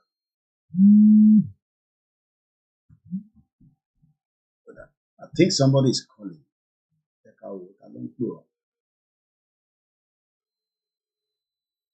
Hello, caller. Hello, Mr. Koiki. Ẹ̀gbọ́n sọ pé à ń gbọ́ yín. Kalẹ́ o. Ẹ̀pẹ̀lẹ́ kó ìtùnú àlàáfíà. Ọjọ́ àkókò gbà wá lọ́wọ́ ìbísà. Ibi tá a mọ̀ which part of the planet tó wà tó ń pè Nàìjíríà. Àti ẹ̀mápá ibi tó wà. Wọ́n lọ ń ṣàánú wa. Báàgì bí darandaran as president ilẹ̀. Àgbẹ̀ bookkeeper as president. Ọ̀ka gbé gateman as president ní Nàìjíríà. Wọ́n ní Tinubu chartered accountant àṣìṣe bookkeeper. Wọ́n ní Buhari major general àṣẹ gateman ni. Àwọn òkùnrin. Mo máa ń sọ kiri kan máa ní kò sí bí Nàìjíríà ṣe ti pín. Kò sí bí Nàìjíríà ṣe ti pín. Wèrè la máa fi pọ́ọ̀tì wèrè. Ìjà la máa fi jà. Òun la máa fi jà tẹ́lifọ̀jà àfi bá tiẹ̀ lọ. Ọjọ́ wo la fẹ́ ṣe lè dà? Fúlàní ń pa wá lójoojúmọ́. Ẹ wà ọmọ Yíbò. Wọ́n bá ṣe pa wọ́n ló ṣe ń pa wọ́n. Torí nǹkan tí wọ́n understand yẹn. Nǹkan tí wọ́n understand òun yẹn language táwọn Fúlàní understand làwọn Yíbò ṣe fún wọn yẹn. Ṣùgbọ́n àwa Yorùbá, àwa nìkan la káwọ́ gbénu. Àwa nìkan la káwọ́ gbénu. Ẹ má tàpá sófin o, ẹ má tàpá ẹjọ́ òfin wo ló wà Nàìjíríà? Òfin wo ló wà? Tóbi tó mẹ́gún kọ́ lẹ́mẹ́lẹ́ àná. Òfin wà Nàìjíríà. Fúlàní lè gbé bọ̀. Òfin wà Nàìjíríà. Ọmọ Yíbò lè gbé bọ̀ wọ́n ti fẹ́ da àwọn ọmọ Fúlàní. So òfin wà Nàìjíríà. Òfin yẹn Yorùbá nìkan ló mú. Àwa nìkan ló mú. Wọ́n ń wá lójoojúmọ́ wọ́n ń pa wá bí ẹran. Àjẹ̀rí nǹkan kan ṣe sí. Tó bá yẹ pé bó ṣe ń pa wọ́n ní òkìlẹ̀ wípé ẹ̀. Nígbàdàn ni, àbí lọ́yọ̀ state ni, àbí lógùn state ni, níjẹ̀bú ni, ní Ifẹ̀ ni, níléṣà ni. Táwọn tó wà lẹ́kọ̀ọ́, táwọn náà wọ ìjà ọjà kan àbí kí wọ́n forí pọ̀ ibi táwọn Fúlàní bá wọn sí. Táwọn náà wọ bẹ̀ kọ́ bẹ̀rẹ̀ sí pọ́tà wọn. Wọ́n pa wọ́n dànù. Ẹ má bínú Fúlàní bẹ̀rẹ̀ sí wọn yẹn. Kí wọ́n pa wọ́n dànù. Wọ́n lọ kọ́ ń bá wa jà ní Ìbàràpá. Táwọn ọmọ Yorùbá tó wà lẹ́kọ̀ọ́ lẹ́kìtì lóńdó ní lógùn state. Wọ́n bẹ̀rẹ̀ sí tẹ́lọ̀ fún Fúlàní. Àjẹtọ́ wà títí tó ń tọrọ owó ni ẹ tẹ́lọ̀ fún wọn. Ẹ ṣe the same sẹ̀ríà ẹ ṣe fún wọn. Sẹ̀ríà tó wá ń dá fún wa táwa náà ṣe fún wọn. Ẹgbẹ́ wọn kú ju sẹ́ẹ̀bù ní kòkí náírà ní wọ́n bá ti ẹ̀ lọ. Fún ọ̀rẹ́ máa ṣe kúrò ní ilẹ̀ Yorùbá. Mélòó ni wọ́n tó wà nílẹ̀ Yíbò sí? Wọ́n kú ọ̀lẹ́ Yíbò ń wá sílẹ̀ Yorùbá. Wọ́n ń pa wá. Wọ́n ń ṣe wọn lórí TV. Wọ́n tún kọ́ wọn lé sí wá. Wọ́n sì ní jẹ́. Aláwọ̀ èèyàn wà lóko wa lọ́dún kó wọn sí wá. Wọ́n tó wọ́n mọ̀ nǹkan tó fẹ́ ṣe. France ti wà lẹ̀. Ṣùgbọ́n Yorùbá káwọ́ pinnu. Ẹ bá tiẹ̀ ti máa bẹ̀. Láti ẹ̀kọ́ bẹ̀ láti Greece náà. Ẹ tó ka bẹ̀ láti Greece náà má ṣe ọ̀wọ́ inú gbọ́ wa lọ. Wọ̀nyí tẹ́tọ̀ gáàd. Mohammed múwèé wá. Jésù múwèé wá. Kìnní kan múwèé wá. Mohammed lọ pé kìnní kan nǹkan tó bá wọn Yorùbá nìyẹn. Nǹkan tó bá wọn láyé wọn nìyẹn. Ọ̀rọ̀ ọjà ìjà ẹ̀sìn tí wọ́n sọ̀rọ̀ ẹ̀sìn ṣùgbọ́n kébi pa wọ́n ó pa wọ́n kú. Wọ́n máa fi pọ́wátì wọ́n fi ń ṣayọ̀. Wọ́n fi pọ́wátì wọ́n fi ń ṣe tọ́lẹ̀ mú wọn. Wọ́n fi pọ́wátì wọ́n fi ń ṣe oyè ìdílé. Ẹ jókòó síbẹ̀. Ẹ ń pariwo wọ́n gbà wá. Ẹyin náà ẹ jẹ́ nǹkan gbà. Wọ́n ń tẹ̀sùn wọ̀n bí wọlé. Sọ́jà náà lọ́kọ́ tó ń sọ pé tó bá pa ẹ̀rí ọdún bá wà láàjà ni. Kí ló kọ́ ní pẹ̀lú àwa? Wọ́n ti jáde recently. Wọ́n ní tó bá pa ẹ̀rí. Báwo ẹ̀rí yẹn ń jà fún àlá ni? Ṣé kò yẹ kó ní ẹ̀yọ́ Yorùbá ti pẹ́ ni? Ìwọ tó jẹ́ Mùsùlùmí gẹ́gẹ́ kò yẹ kó ju ẹ̀sìn yẹn lẹ̀ pé kí ló dé? Mo máa jà fún ìran mi. Ó tó kan Muhammed. Ìran ẹ̀ là ń sọ̀rọ̀ ẹ̀. Àkọ́kọ́ kan ìran mi. Ó tó kan Ísírẹ́lì. Ísírẹ́lì àti báwọn bẹ́ẹ̀ pààyàn rẹ̀ tán. Wọ́n jà fún àwọn ni.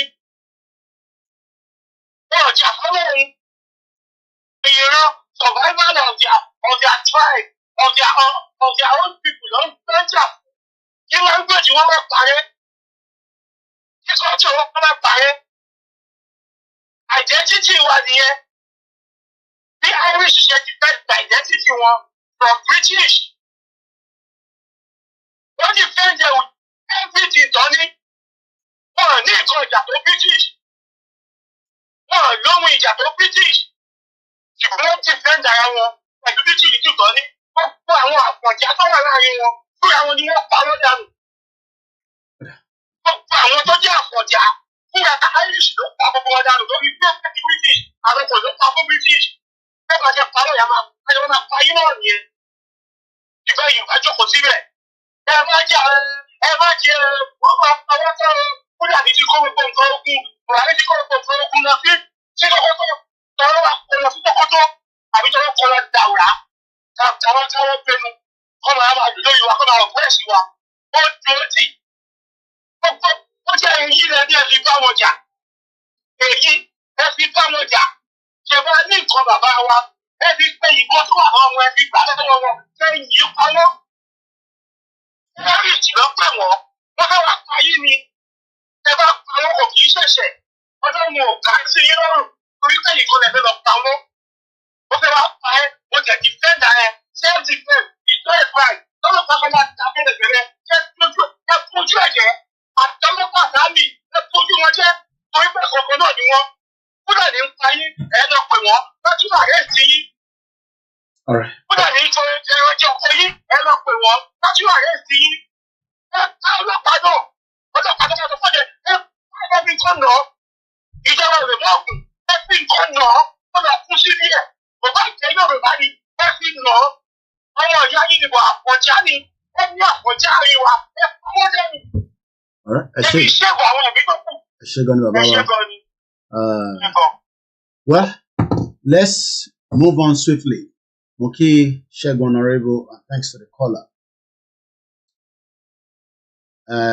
Whether we tell you what to do on a live show, if you like, Tinubu don't they show everybody Shege Bansani. And I'm happy that it's going like that. And I pray that Tinubu will not change his ways of doing things. That is my prayer. I pray that Tinubu will not stop doing exactly what he's doing right now, showing you Shege Bansani.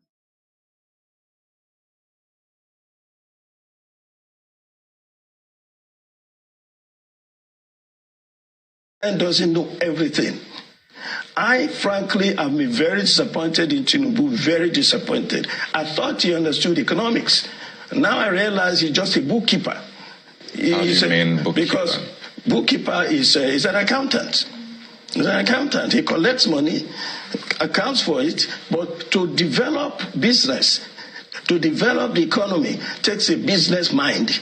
Somebody who has run industry before, employers, employees, understand the give and take in business.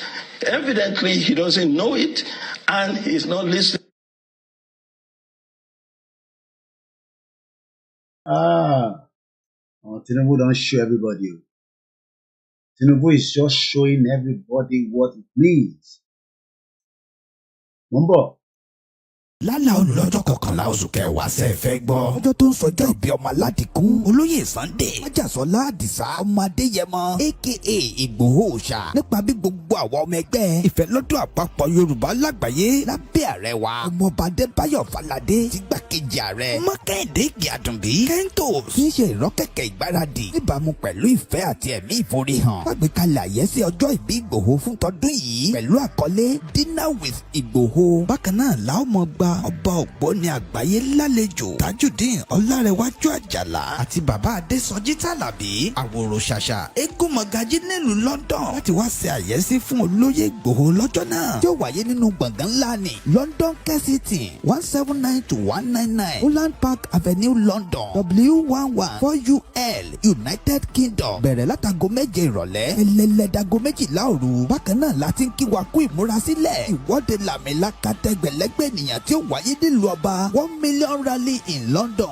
lọ́jọ́ 12 oṣù kẹwàá ó jẹ́ ọjọ́ kejì dínà pẹ̀lú Ìgbòho léyìí tó láyọmí Koiki àti bàbá wa Gbẹ̀du ọmọ ṣàkóso ẹ̀ lọ́ọ̀kan ọ̀jọ̀kan àwọn àlàkalẹ̀ ìrọ̀rùn bàbá ṣe máa fi ọkọ̀ àjàgbé ńlá ní London route bus gbé àwọn àgbààgbà àti àwọn abarapá gbogbo láti BBC in Oxford Street títí tí ìwọ́de ó fi parí sí Paris Trafalgar Square tó bá wá di ọjọ́ 13 ọjọ́ kẹtàdínà pẹ̀lú Ìgbòho láwọn máa ṣàbẹ̀wò lọ sí ìlú Manchester gan fún ẹ̀kúnrẹ́rẹ́ àlàyé síwájú sí i tàbí láti dá sí ètò ìfọlọ́ntìrìlì ẹ lè pè tàbí kẹ́ WhatsApp Ọláyọmí Koiki lórí +447-594-050-979 Kẹ́hìndé Ìgè-Àdùnbí lórí +447-570-320-030 Ṣọlá Kògbódọ̀kú lórí +353-863-375-537 bákan náà ní ẹ lè kàn sí Tóyìn Ọláoyè lórí +447-896-018-764 lápapọ̀ ọmọ Yorùbá àgbáyé pátápátá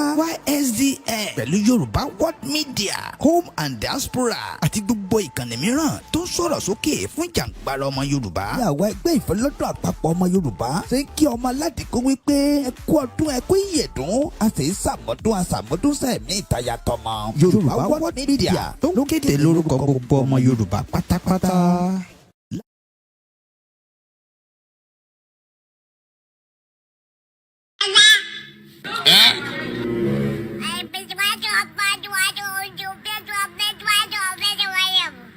You say?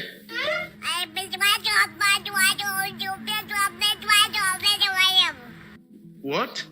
He said the hunger in Nigeria is getting worse day by day. We have just started. Just go through these baby steps of pain.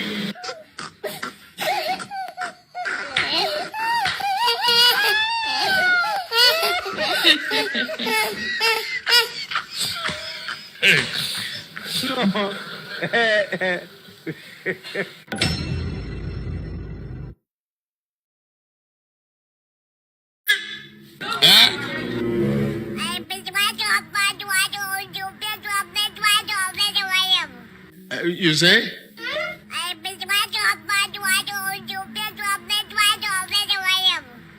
What?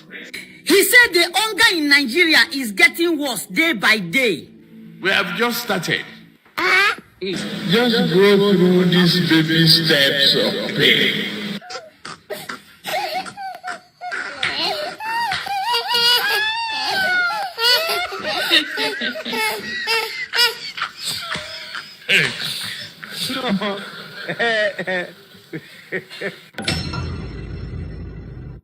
Welcome back again to our program. My name is Yomi Koiki. As this is a program that educates and asks questions. Why is Tinubu doing what he's doing? And what plan does he have to rescue you from the current climate of Nigeria? Reduce fuel price as Nigerians are hungry, Bishop Kuka tells Tinubu's government. Reduce fuel price. Do you think that Tinubu Jagaban will reduce the fuel price? As Nigerians are hungry, Bishop Kuka tells Tinubu's government. Kilo Shele is because our people fail to listen. For 3 years, we were begging them, we were pleading with them that Tinubu is not a Messiah. But many say Tinubu is our Messiah.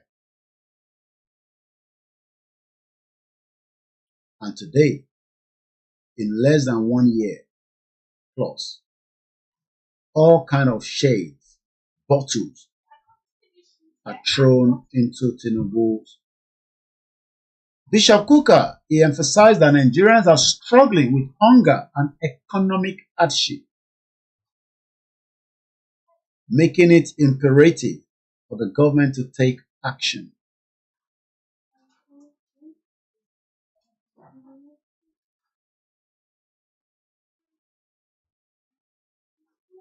The question then is, would Tinubu's government listen to all this advice, or it will just ignore them? Would President Bola Ahmed Tinubu listen to all this advice, or would he just look away? So what do they expect of us now that this war is on our doorstep? Of course, there has got to be civil mobilization. And if we keep waiting for this to be centrally handled, we're all going to become, if we're not already, slaves in our own land. That for me is personally intolerable. It's not an acceptable condition. And whatever it takes is what we have to do. Igboho cried out. Igboho begged us that we should all come in one block. I recorded this video that I'm about to play now in 2021. I just managed to find it in one of my Google videos. Video Cafe Wonisin was in 2021 when I was in Nigeria and we were traveling from one town to one village to one Oba to one ballet to engage and tell them more and more about why it is important that they tell their people to support the Yoruba nation until Igboho was sent into exile for the last 2 years now. Igboho will be in London, but for us to also host him, it is important that our contribution continue on this platform. We have raised close to, plus I want to Dalenyi. I received 2 more people, no, just one. Yeah, that sent me a message that I sent their donation as I did ask towards the rally and to engage this platform. On my clarion call, a lot of you responded and we're very grateful. Let us continue to do our own little to support the coming of Igboho to London. There's still a lot to cover,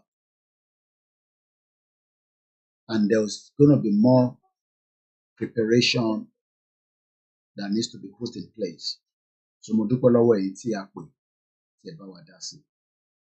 The next video is about 10 minutes. I'm just going to let it flow. I just want us to remind ourselves that the journey fẹ́yìn tí ẹ mọ iṣẹ́ tí Igboho ti ṣe, and reason why we now need to come together next month and also support him. I cannot put a timeline to the travel that we did because I wasn't recording it. But Tabanika wo each of the trip that we were going from point to point. Tabati gbéra not early in the morning, but tó bá ti mú agbéra látọ̀sán, a kì í wọlé nígbà míì until lóru. Àwa ń béèrè fún one day pé ká wá yẹ bàbá yìí sí. Ká kàn fi wá ṣe ìdúpẹ́ fún. That is for those that cannot make the dinner at £100. The other one on Saturday is free for every one of us to attend.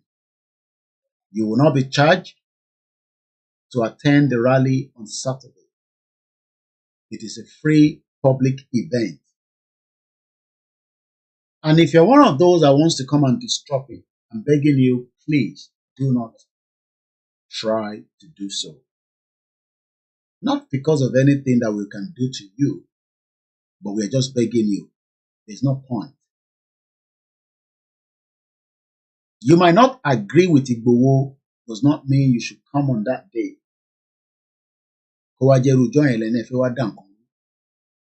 The people that are going to be out on the day,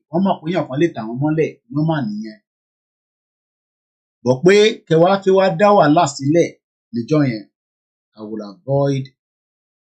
I will advise you don't. There's no point. Ìyà tó ń jẹ àwọn èèyàn wa, òun náà láti ń sọ látẹ̀kàn. Ìyà tó ń jẹ wọ́n nísìnyí kò kan APC, kò kan PDP. Everybody is involved. So we pray that maybe after you watch this very beautiful analysis of Igboho again, we know what he can do when it comes to when he's talking. Especially, he's good in that. Maybe you can learn one or two things and say, look, I'm just going to book my dinner ticket, or I'm just going to support this for the day. Okay, Shegun Honorable. The Nigerian authorities should allow the ORILEEDE Yoruba rallies to be held as it is in the UK. Because what we are going to do in the UK is what many Yoruba people are waiting for in Nigeria. But I said, let us start, like I said in the broadcast this afternoon. Let's continue with the door-to-door awareness and campaign. And eventually, we would come out in a full rally. So, ẹ jẹ́ ká gbọ́ video yẹn. For those of you that can't see the video, that are watching or listening, I'm sure you'll hear the vibes. Akin Game, shout out to you. Ogumola Abiodun, shout out to you. And the rest of the Interwalori Mix LR. The Mix LR is more cheaper to listen to compared to other platforms. Very, very cheap. It doesn't cost you anything than small megabytes.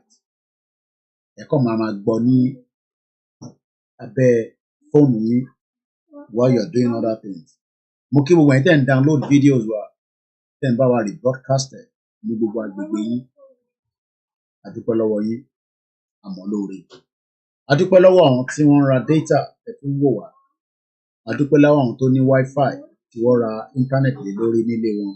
Because you can have Wi-Fi in your house, and if you don't pay for it, you are not likely to also have internet.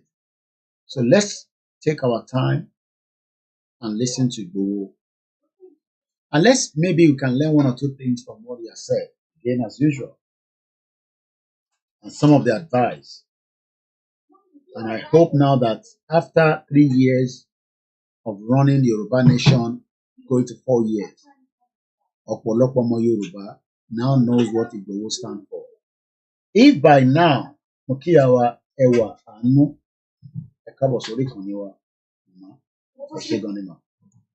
we appreciate you and we love all our mothers, our aunties, our sisters, and our grandmothers, and all our grandfathers. You might not know what Igboho stand for prior between now and prior when we started. But maybe now something will reflect and you might say, maybe it is worth supporting him. You're not supporting him, we're all supporting ourselves. And that's one thing we need to understand. Kolon de bawa droti baba, Oloye Igboho. Kolon bawa wa pẹ̀lú ẹ̀, ó máa fi sílẹ̀ nígbà kankan. Ọba tó ń fi ìṣọ́ ẹ̀ṣọ́ lọ́sàn-án, lóru, lálẹ́, kó túbọ̀ máa fi ìṣọ́ ẹ̀ṣọ́. Mo kí gbogbo wa lẹ́ẹ̀kan sí.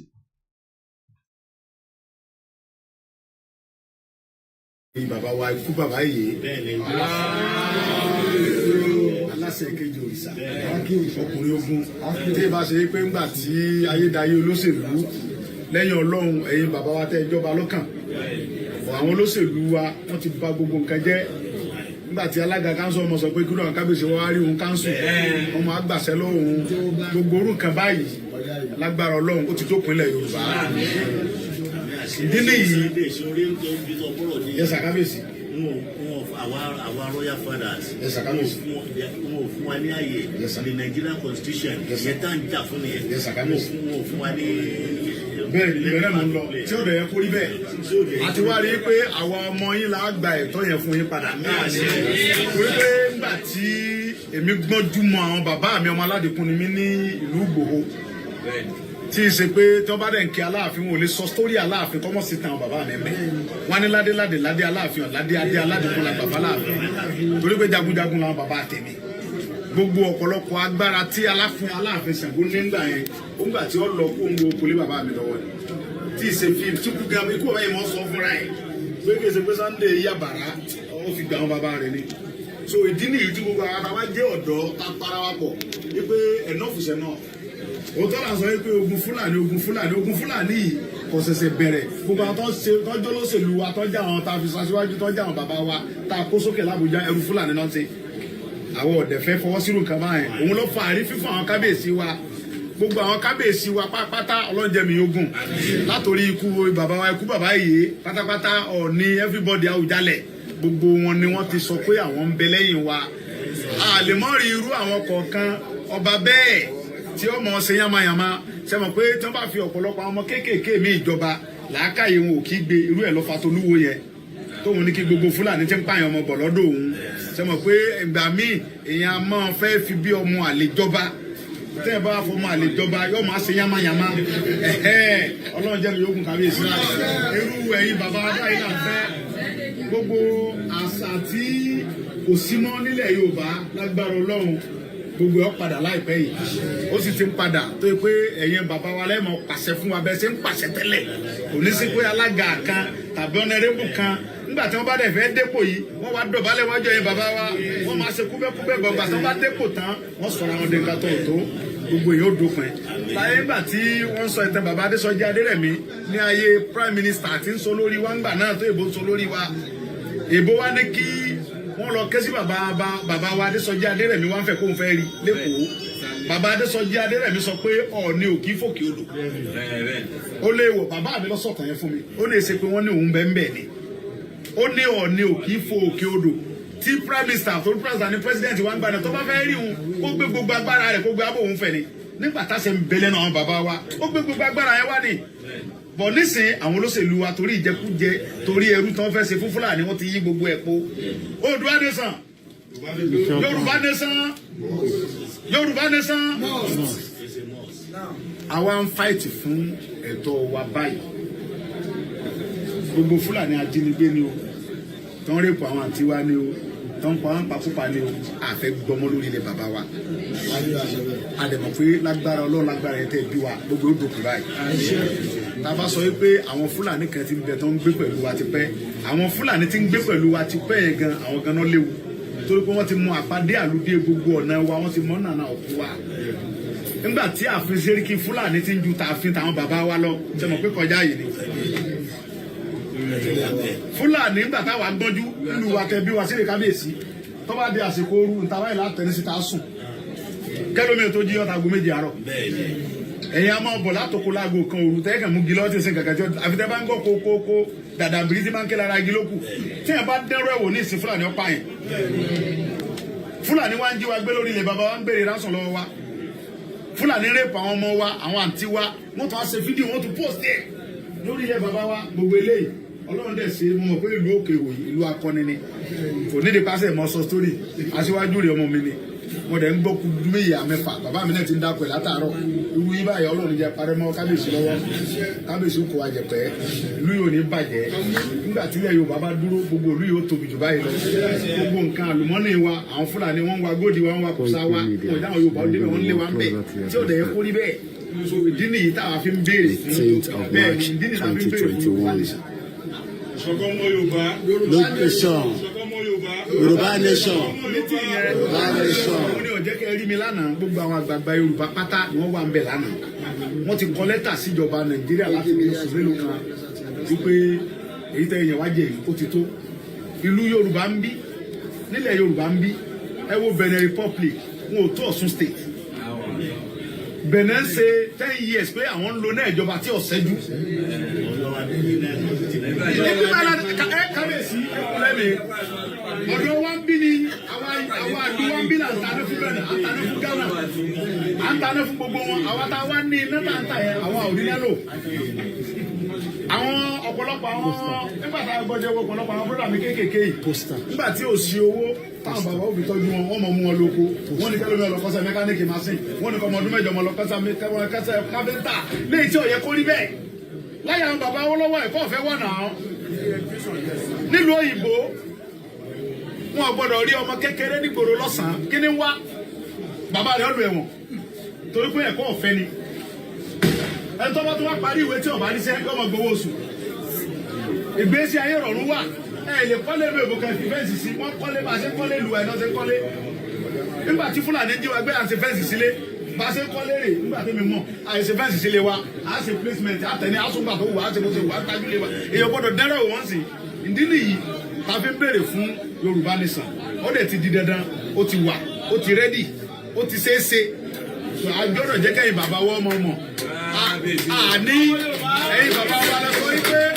ẹ̀yin bàbá wa ẹni ọbẹ̀ òkè ń mì ní kún àgbà ẹ̀yin ẹ mọ ṣàdúrà fáwa àlè sọ pé kẹ́yìn mọ̀ sọ lójú ogun mọ́ ó ti dèwọ̀ ẹ̀yin ò mọ̀ fi àdúrà rẹ̀ wá lọ́wọ́ ni ẹ̀tọ́ wa àfẹ́gbà lọ́wọ́ Fúlàní ẹ̀tọ́ wa àfẹ́gbà lọ́wọ́ Fúlàní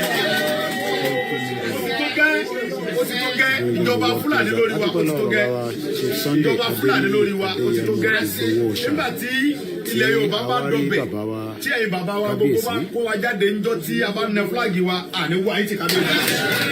ikú bàbá yìí aláṣẹ ìkejì òrìṣà akọni ńlá ní Aláàfin tí mo bá ń sọ̀rọ̀ màá ní Aláàfin sojo Aláàfin lọ́ba tó kọ́kọ́ kọ lẹ́tà sí Buhari pé enough is enough tí bàbá mi lè jẹ́rìí sí ikú bàbá yìí ló kọ́kọ́ kọ lẹ́tà sí ìjọba Nàìjíríà wípé ó tó gẹ́ ìyàtọ̀ bí ń jà ọmọ òun ó ti tó bẹ́ẹ̀ gẹ́ nígbà táwọn ìjọba Nàìjíríà lọ bá lọ́dún mẹ́ta yìí pé kọ́ fa Sunday Igboho lóhùn lọ́wọ́ ó ní òṣèṣe bẹ́ẹ̀ ó ní Sunday Igboho tẹ̀ ń wò yẹn ó ní mẹ́wàá ni ó lè tẹ̀ ń rí yẹn tí ń káàkiri kì í ṣe Sunday Igboho torí pé òun mọ̀ ọ́n. ẹ mọ̀ pé tí bá ń sọ fún yín pé Ọlọ́run fi olóyè kẹ́mi ọ̀pọ̀lọpọ̀ yín kò ń ṣe gbogbo yín o pé mo mọ̀ pé àwọn ọmọ Yorùbá tó ní làákàyè Ọlọ́run bá ń kẹ́ ló wà lórí program mi tọ́dẹ̀ mọ̀ pé mo ò ní sọ àsọdùn mo fẹ́ kẹ́ farabalẹ̀ gbọ́n tí olóyè fi sọ ní bíbáyìí many times ni mo ti confirm ẹ̀ fún yín ní bíbáyìí Ọlọ́run kọ́ tún náà máa tún bá fídíò yìí pàdé. Mo kíyà tó bí mi lọ́mọ ẹ káàbọ̀ sórí ètò mọ̀. How many Bishop Adesina mo kí ń sà? How many people ló ti wà lórí ètò tí mo máa ń dárúkọ pé ikú bàbá yèyé? I'm sure pé wọ́n pa bàbá yẹn ni. Mo rò pé ikú Elédùmarè ló pa bàbá yẹn. I'm still not convinced pé bàbá yẹn ó jáde láyé fún rẹ̀. Because èmi àti olóyè wà níbẹ̀ nígbà tó sọ fún wa pé Buhari ní kọ́ wá mú olóyè mọ́nú palace. How many people ló mo ti sọ níbí báyìí? How many times ni mo máa ń sọ? Kí ló lóyè fẹ́ gbẹ́nu léyìí? Màá play fún yín, ẹ máa farabalẹ̀ gbọ́ lẹ́nu ẹ̀ gangan.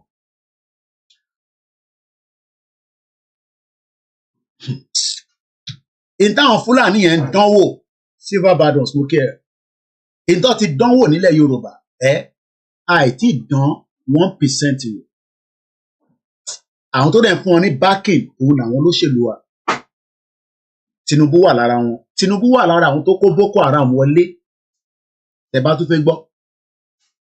Jagaban tẹ̀rín yẹn ó wà lára àwọn owó àti El-Rufai lọ kó Boko Haram wọlé pẹ̀lú pé wọ́n fẹ́ disturb ìjọba Jonathan.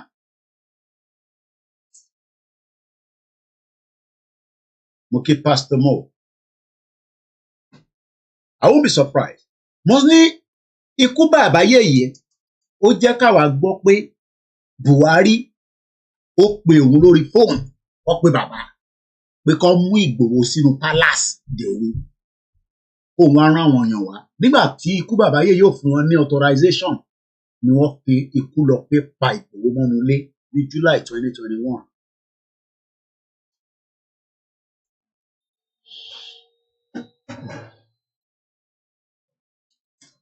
Èmi mọ̀ pé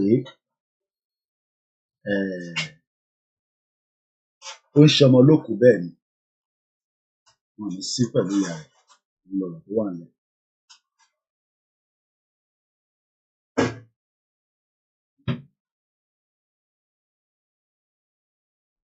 How old ni ikú bàbá yèyé? He died at 83. Very young age. Age tó ṣì young ni 83. Age tó young ni bàbá Akintoye is 89. Kò ń ṣe pé bàbá yẹn síkì yẹ wọ́n poison ẹ̀. Who knows? Àìmọye àwọn mẹ́ẹ̀ká tún lọ síbẹ̀ yẹn lálẹ́ ẹ ká focus lórí ti bàbá olóyè Ìgbòho. Mo kí BD.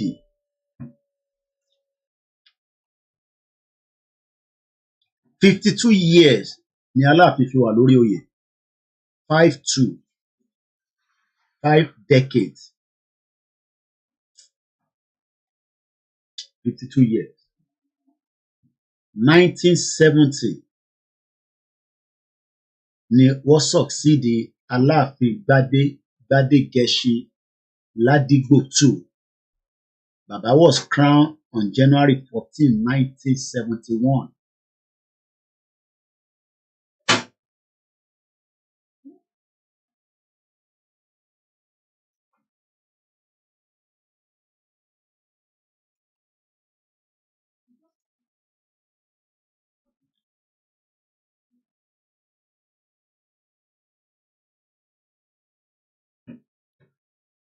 Buhari ní pé kó mú Ìgbòho sínú ilé.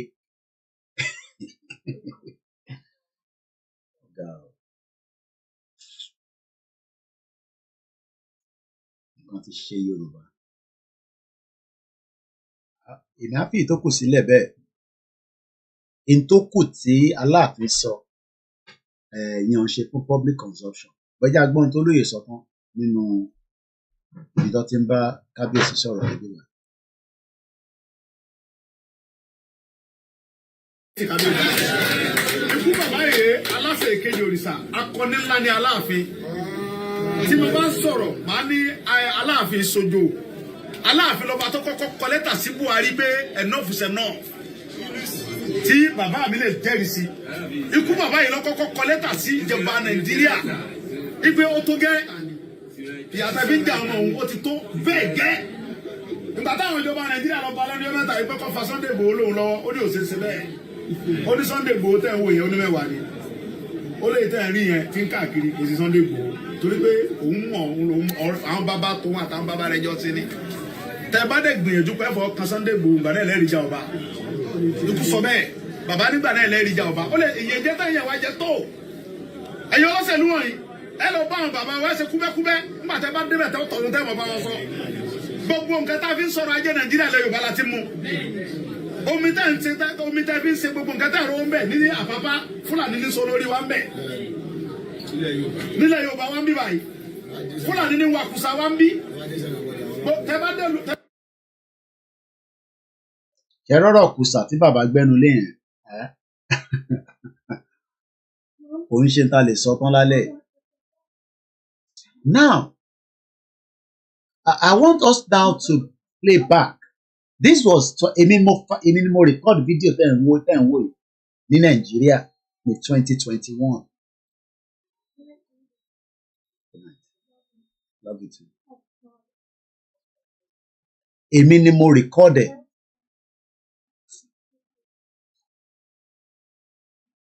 Èmi ni mo record this video and see the presentation of Igboho within 10 minutes. Láti Abuja lọ sí gbogbo Kaduna Kano double lane 8 lane lẹ́ẹ̀ máa tọ̀ lọ. Kábíyèsí tẹ́ bá dé Abuja tẹ́ bá lè lọ sí Kano sí ẹ wọ train lẹ́ẹ̀ máa wọ̀ tó tẹ́ bá gbéra láti Abuja nígbà tẹ́ bá fi dé Lọ́kọ́jà ìyẹn mọ̀ sẹ́kọ̀ fún mi yìí. Fast train ló ń lò láti bẹ̀ kí ló wá dé tó jẹ́ pé gbogbo nǹkan tẹ́ fi sọ̀rọ̀ ajé lẹ Yorùbá lẹ́tí máa Yorùbá yàrá wá ń jìyà ẹ̀ ó ti tó gẹ́ so Ọlọ́run jẹ́ kẹ́mi yógùn fún wa òun la fi wá káàkiri àkọ́kọ́ náà gbogbo. Òun la fi wá ń káàkiri ẹni tó fẹ́ pa Ìgbòho fún nìyẹn. So ẹni tó wà ní UK bóyá ẹ bá fídíò ìpàdé rí even though pé ó wà in the public domain but it's just that Ọlọ́run fẹ́ jẹ́ ká tún rí ló ṣe dá padà fún mi pé kí Google gbé wá bá mi ni mo ṣe láǹfààní àti rí fídíò yìí láti lè post it again àti post it níjẹta. Ẹ wá wo látara tí olóyè ń sọ̀rọ̀ lé lórí 2021, 2022, 2023 àti wà ní 2024. That was 3 kò tẹ̀ tí mọ̀ pé ó máa wà on exile kúrò nínú mi. Bola Tinubu was also on exile. Ẹ gbọ́ mi. 3 years ọdún mẹ́ta ni fídíò tẹ̀ ń wò yìí 3 years ago. 3 years ago ni fídíò tí ẹ̀ ń gbọ́ yìí. So that alone is what to come and celebrate. Pé olóyè nígbà tó ń káàkiri àwọn láǹfààní àti káàkiri pẹ̀lú ẹ̀ àmọ́ pé olóhùn ń bọ̀ ní UK ó fi wá darapọ̀ mọ́ wa ó ti di dandan pé káwa náà darapọ̀ mọ́ ẹ̀. Ó ti di dandan pé káwa náà darapọ̀ mọ́ ẹ̀. Mo kí brother mi Yẹmi Fátókè Justice Reason. Mo kí African Confidential kò ṣe lórí X tó ń pè ní Twitter.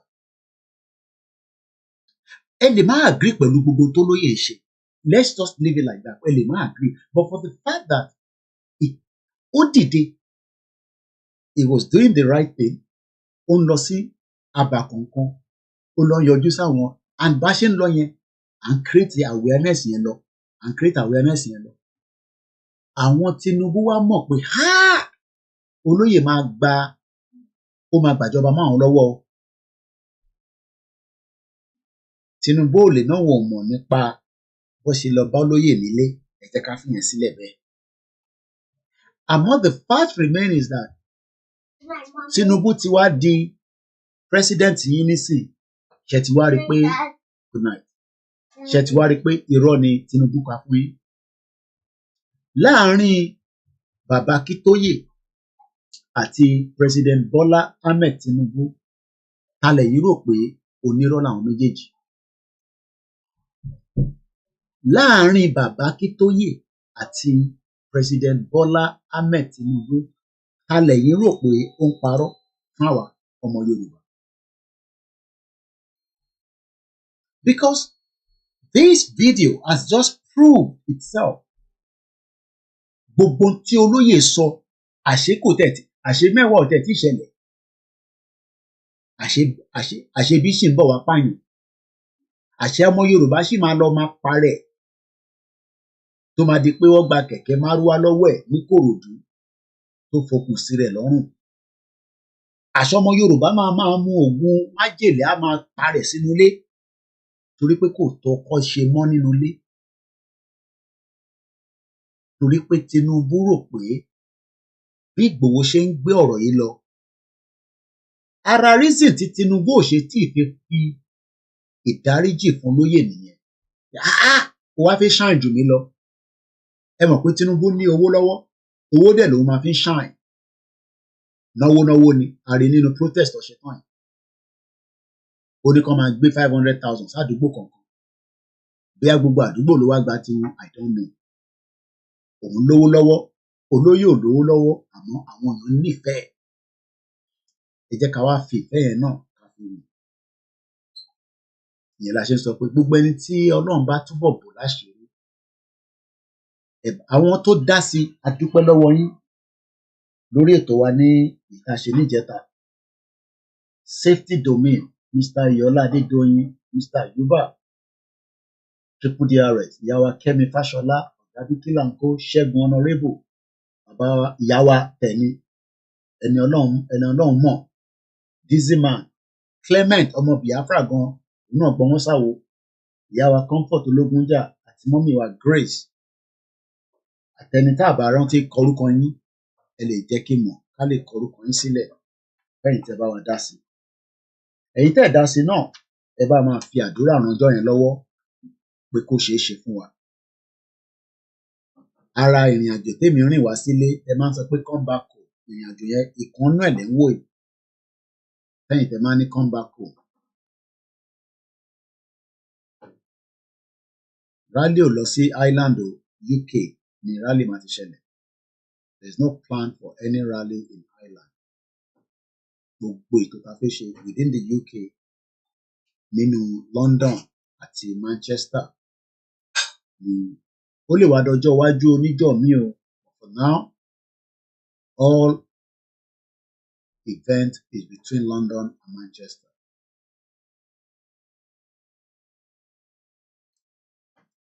Ẹ wo the pain tó lóye fi sọ̀rọ̀. It is worth coming to celebrate with him.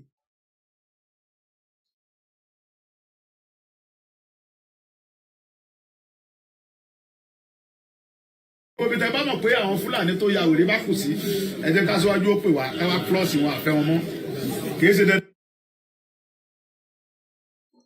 Ẹ gbọ́rọ̀ tó ń sọ jáde lẹ́nu. Gbogbo bí tó this was in 2021 o. Ọ̀rọ̀ yẹn ló bẹ̀rẹ̀ sí ń gbọ́ gbogbo àwọn olóṣèlú gbà.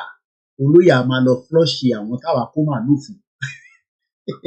Wàhálà pé dé nìyẹn. Àti gbàjẹ́ lẹ́nu wọn nìyẹn. Àwọn olóṣèlú ló ń kó màálù fún Fúlàní. Gbogbo evidence yẹn wà lọ́wọ́ àwa. Àwọn olóṣèlú yín, àwọn governors yín, àwọn politicians yín, àwọn ló ń kó màálù fún àwọn Fúlàní yẹn. Wọ́n wá dá ranches sílẹ̀, wọ́n wá ń jẹ oko ọmọ Yorùbá. And that is exactly what is happening today. And in 2021, Ìgbòho náà wá flush wọn. Wá flush wọn yẹn lọ́wọ́ ló dá.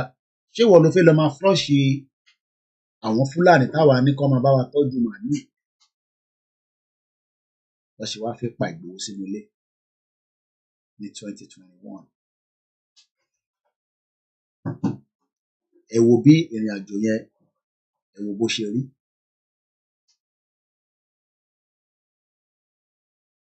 Ẹ wo ìrìn àjò yẹn, ẹ wo bó ṣe lọ. So when some of you come out and attack people like us, we are not upset with you. We know that you are just not aware of the situation of things in Nigeria. Because if you truly understand the situation of things in Nigeria, you will not attack us. Àfi kí Ọlọ́run foríjì fún nǹkan tẹ́ mọ̀ tẹ́ ń ṣe. We were ready to flush them out as far back as 2021. But they did not want us to do so. Because ó ń benefit àwọn nǹkan jura wọn lọ. The invasion of these àwọn tí wọ́n fi màálù jẹ́pọ̀ yìí is a deliberate act that everybody knows. Now, for Igboho to stop them, not him alone, because àwọn ọmọ OPC kan tẹ̀lé wa, àwọn Àgbẹ̀kọ̀yà tẹ̀lé wa, àwọn fam. I know many of these groups that were always traveling with us every time we were traveling. But yet, many of them thought, ó ṣe jẹ́ Igboho nìkan. Why him alone? And the question is, did he not pay the due price? Igboho paid the price. So when I look at Tinubu sometimes, I ask myself, what more does he want? And what is he waiting for? Is he waiting until tó bá páyẹ̀ kó tó mọ tó fi ṣe? Ẹ wá ń expect pé Tinubu máa bá yín open account Igboho padà. He's not going to do that. Because he has no intention to forgive Igboho for outshining him pẹ̀lú owó tó ń ní lọ́wọ́. Because none of them expected the rise of Yoruba nation nígbà tí gbogbo ariwo yẹn jáde.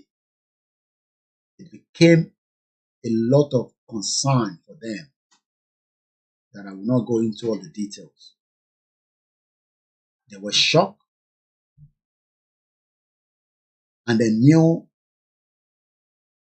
that the Yoruba people of this generation would not compromise. And that's why they came up with all manners of strategy, all manners of lies against the innocent Professor ADEBANJI Akintoye, just to make sure that anybody to Bango Baba Akintoye. So when some of you now go and be listening to some of the people that never even came all the way down to where I follow the Igboho, because they sit in their own comfort zone and they're telling you, we know this. They don't know nothing. They don't know jack shit. Jack shit could sink a contour. Because to sit online and lie, you can say, yeah, you can sit and make up all kind of manners of things. Is it the crowd that was following Igboho that we never paid? Every town, there's no more job for them. They keep following Igboho until they exit that town. Was town me another set of Olokada. In their hundreds, depending on the population of àwọn tó ń gun ọ̀kadà ládùúgbò yẹn. Àti tó ti fi ń ṣiṣẹ́, they stop the job. Wọ́n máa tẹ̀lé wa dé palace. Wọ́n á tún sìn wa dé ẹnu bodè. Because Yoruba land is ibodè kankan ni. Ibi tá lọ yìí nísìn, there could be like 5 different ọba ló wà ní agbègbè yẹn. Tó ń manage ibodè yẹn.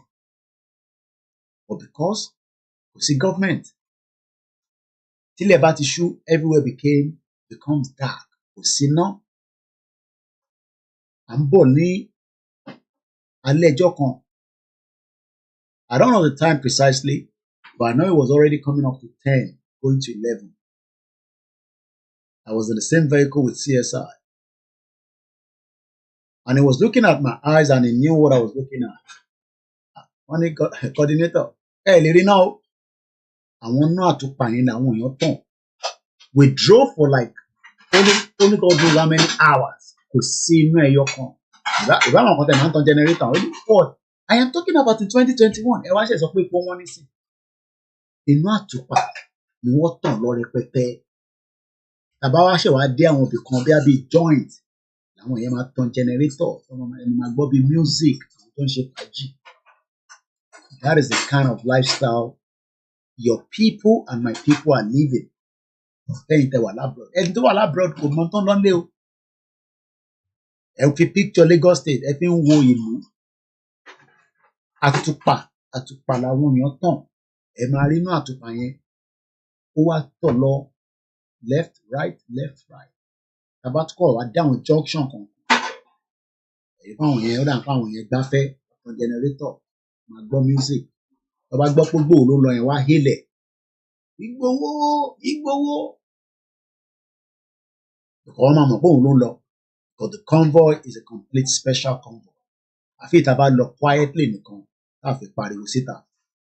Ẹ lè mọ̀ pé òun ló ń lọ. Àwọn àgbà mi gan ànítàn sàìrìn. So when some of you sit in that your own little Instagram and Twitter and Facebook, the balance sort of Igboho, now come and wonder. This man has sacrificed. He has paid the price. And that price was almost going to take his life. The price he paid was almost going to take his life. He has inconvenienced him. While others are still in Mukiawa Titilola show. The same other set of people are enjoying their lives, while his own life has been earned in balance. Bàdúpẹ́ fọ́lọ́run tí ó ṣì bá wa dẹ́mi ẹ̀sìn torí wọ́n ní tẹ̀mí bá wà ìrètí ń bẹ. So what we can do for him is just to say, look, olóyè kò ṣe tá lè ná fún ẹ tó pọ̀ jù. Ẹ wo orú àwọn campaign tá à ń lọ yìí. Ṣé mọ̀ pé owó olóyè ṣé mọ̀ pé nígbà yẹn hardly we come out and say we need money. Because Igboho was funding a lot of the money that we were using. Àfi tá bá kàn fi ṣe rally làwọn èèyàn máa ń support wá rán aṣọ, wọ́n rán sẹ́ndì fìlà wá láti Lagos. Àmọ́ máa pààrà ìgbésẹ̀ mi ò bọ̀ àwọn tó ń bá mi ṣiṣẹ́ wọ́n máa pààrà bus garage. A lọ máa gba aṣọ tẹ́ fi ránṣẹ́ fìlà láyà ẹran ti gbogbo time yẹn nígbà tí mo wà nílé. A máa distribute it. That's if we're heading. But all these small outing yìí, kò ń ṣọ̀rọ̀ 5 million náà. Ìjáde kan kò ń ṣọ̀rọ̀ 5 million, kò ń ṣọ̀rọ̀ 7 million. Inú ẹ̀ a máa jẹun. Ra this, ra that. Àwa ń ṣe eléyìí ló ń pè ní. Ìyẹn mo ṣe máa ń sọ fún àwọn èèyàn pé gbogbo ilé táwa ń ṣe lórí social media nísìnyí, it's only 3%. Because gbogbo àwọn tẹ́ẹ̀rí tó wà ní background Igboho yẹn kò sí kankan nínú wọn tó ní Android. So Igboho gbé message lọ bá wọn without Android. À ń gbé message yẹn lọ ká wọn mọ́ ibi tó wà without Android. Ibi tá a bá dẹ̀ ti dé lẹ́sẹ̀kẹsẹ̀ wọ́n ti yan coordinator síbẹ̀. Àwọn tó máa communicate pẹ̀lú àwọn kó tó di pé infiltration dé. Kó tó di pé 2x2 òun tún gbé ọ̀nà that dimension dé. Àbí bẹ́ẹ̀ kọ́? Eléyìí tí Igboho ṣe nísìnyí òun ò ṣerú ẹ̀ rárá. Ẹ̀yin dẹ̀ jókòó sí Amẹ́ríkà ẹ dẹ̀ gbàgbọ́.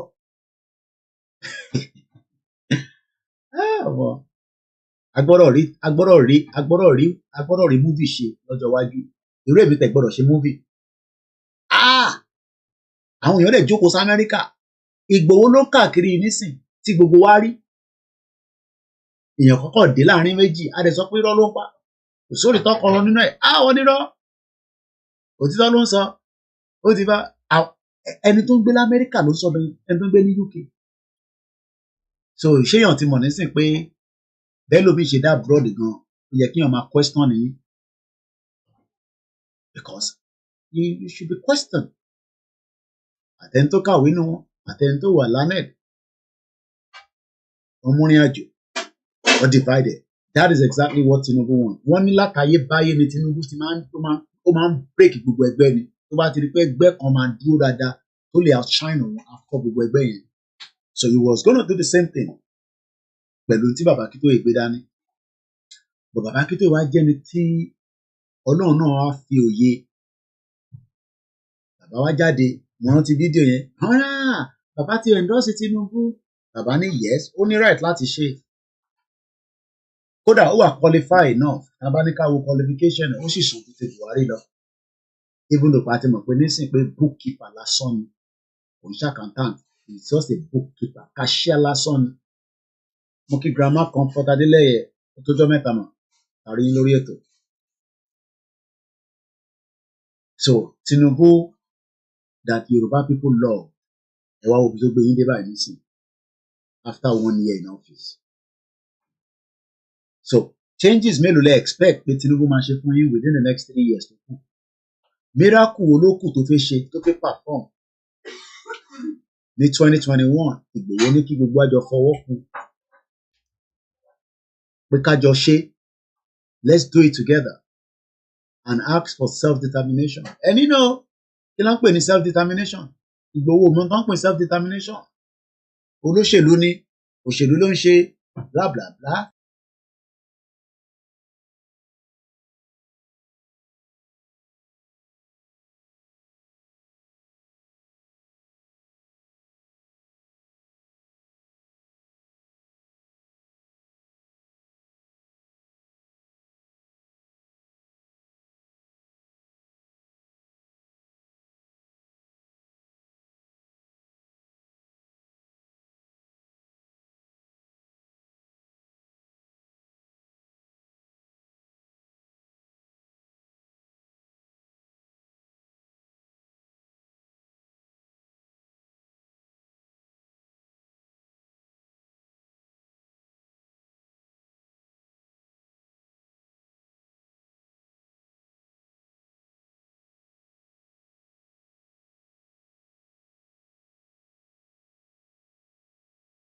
Ẹ má bínú, mic mi wà muted.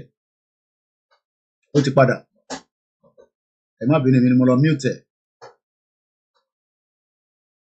Ó ti padà, mic yẹn ti padà. Bàbá Akintoye wá jẹ́ ká mọ̀ pé crisis ni a máa fi gba Yorùbá nation náà.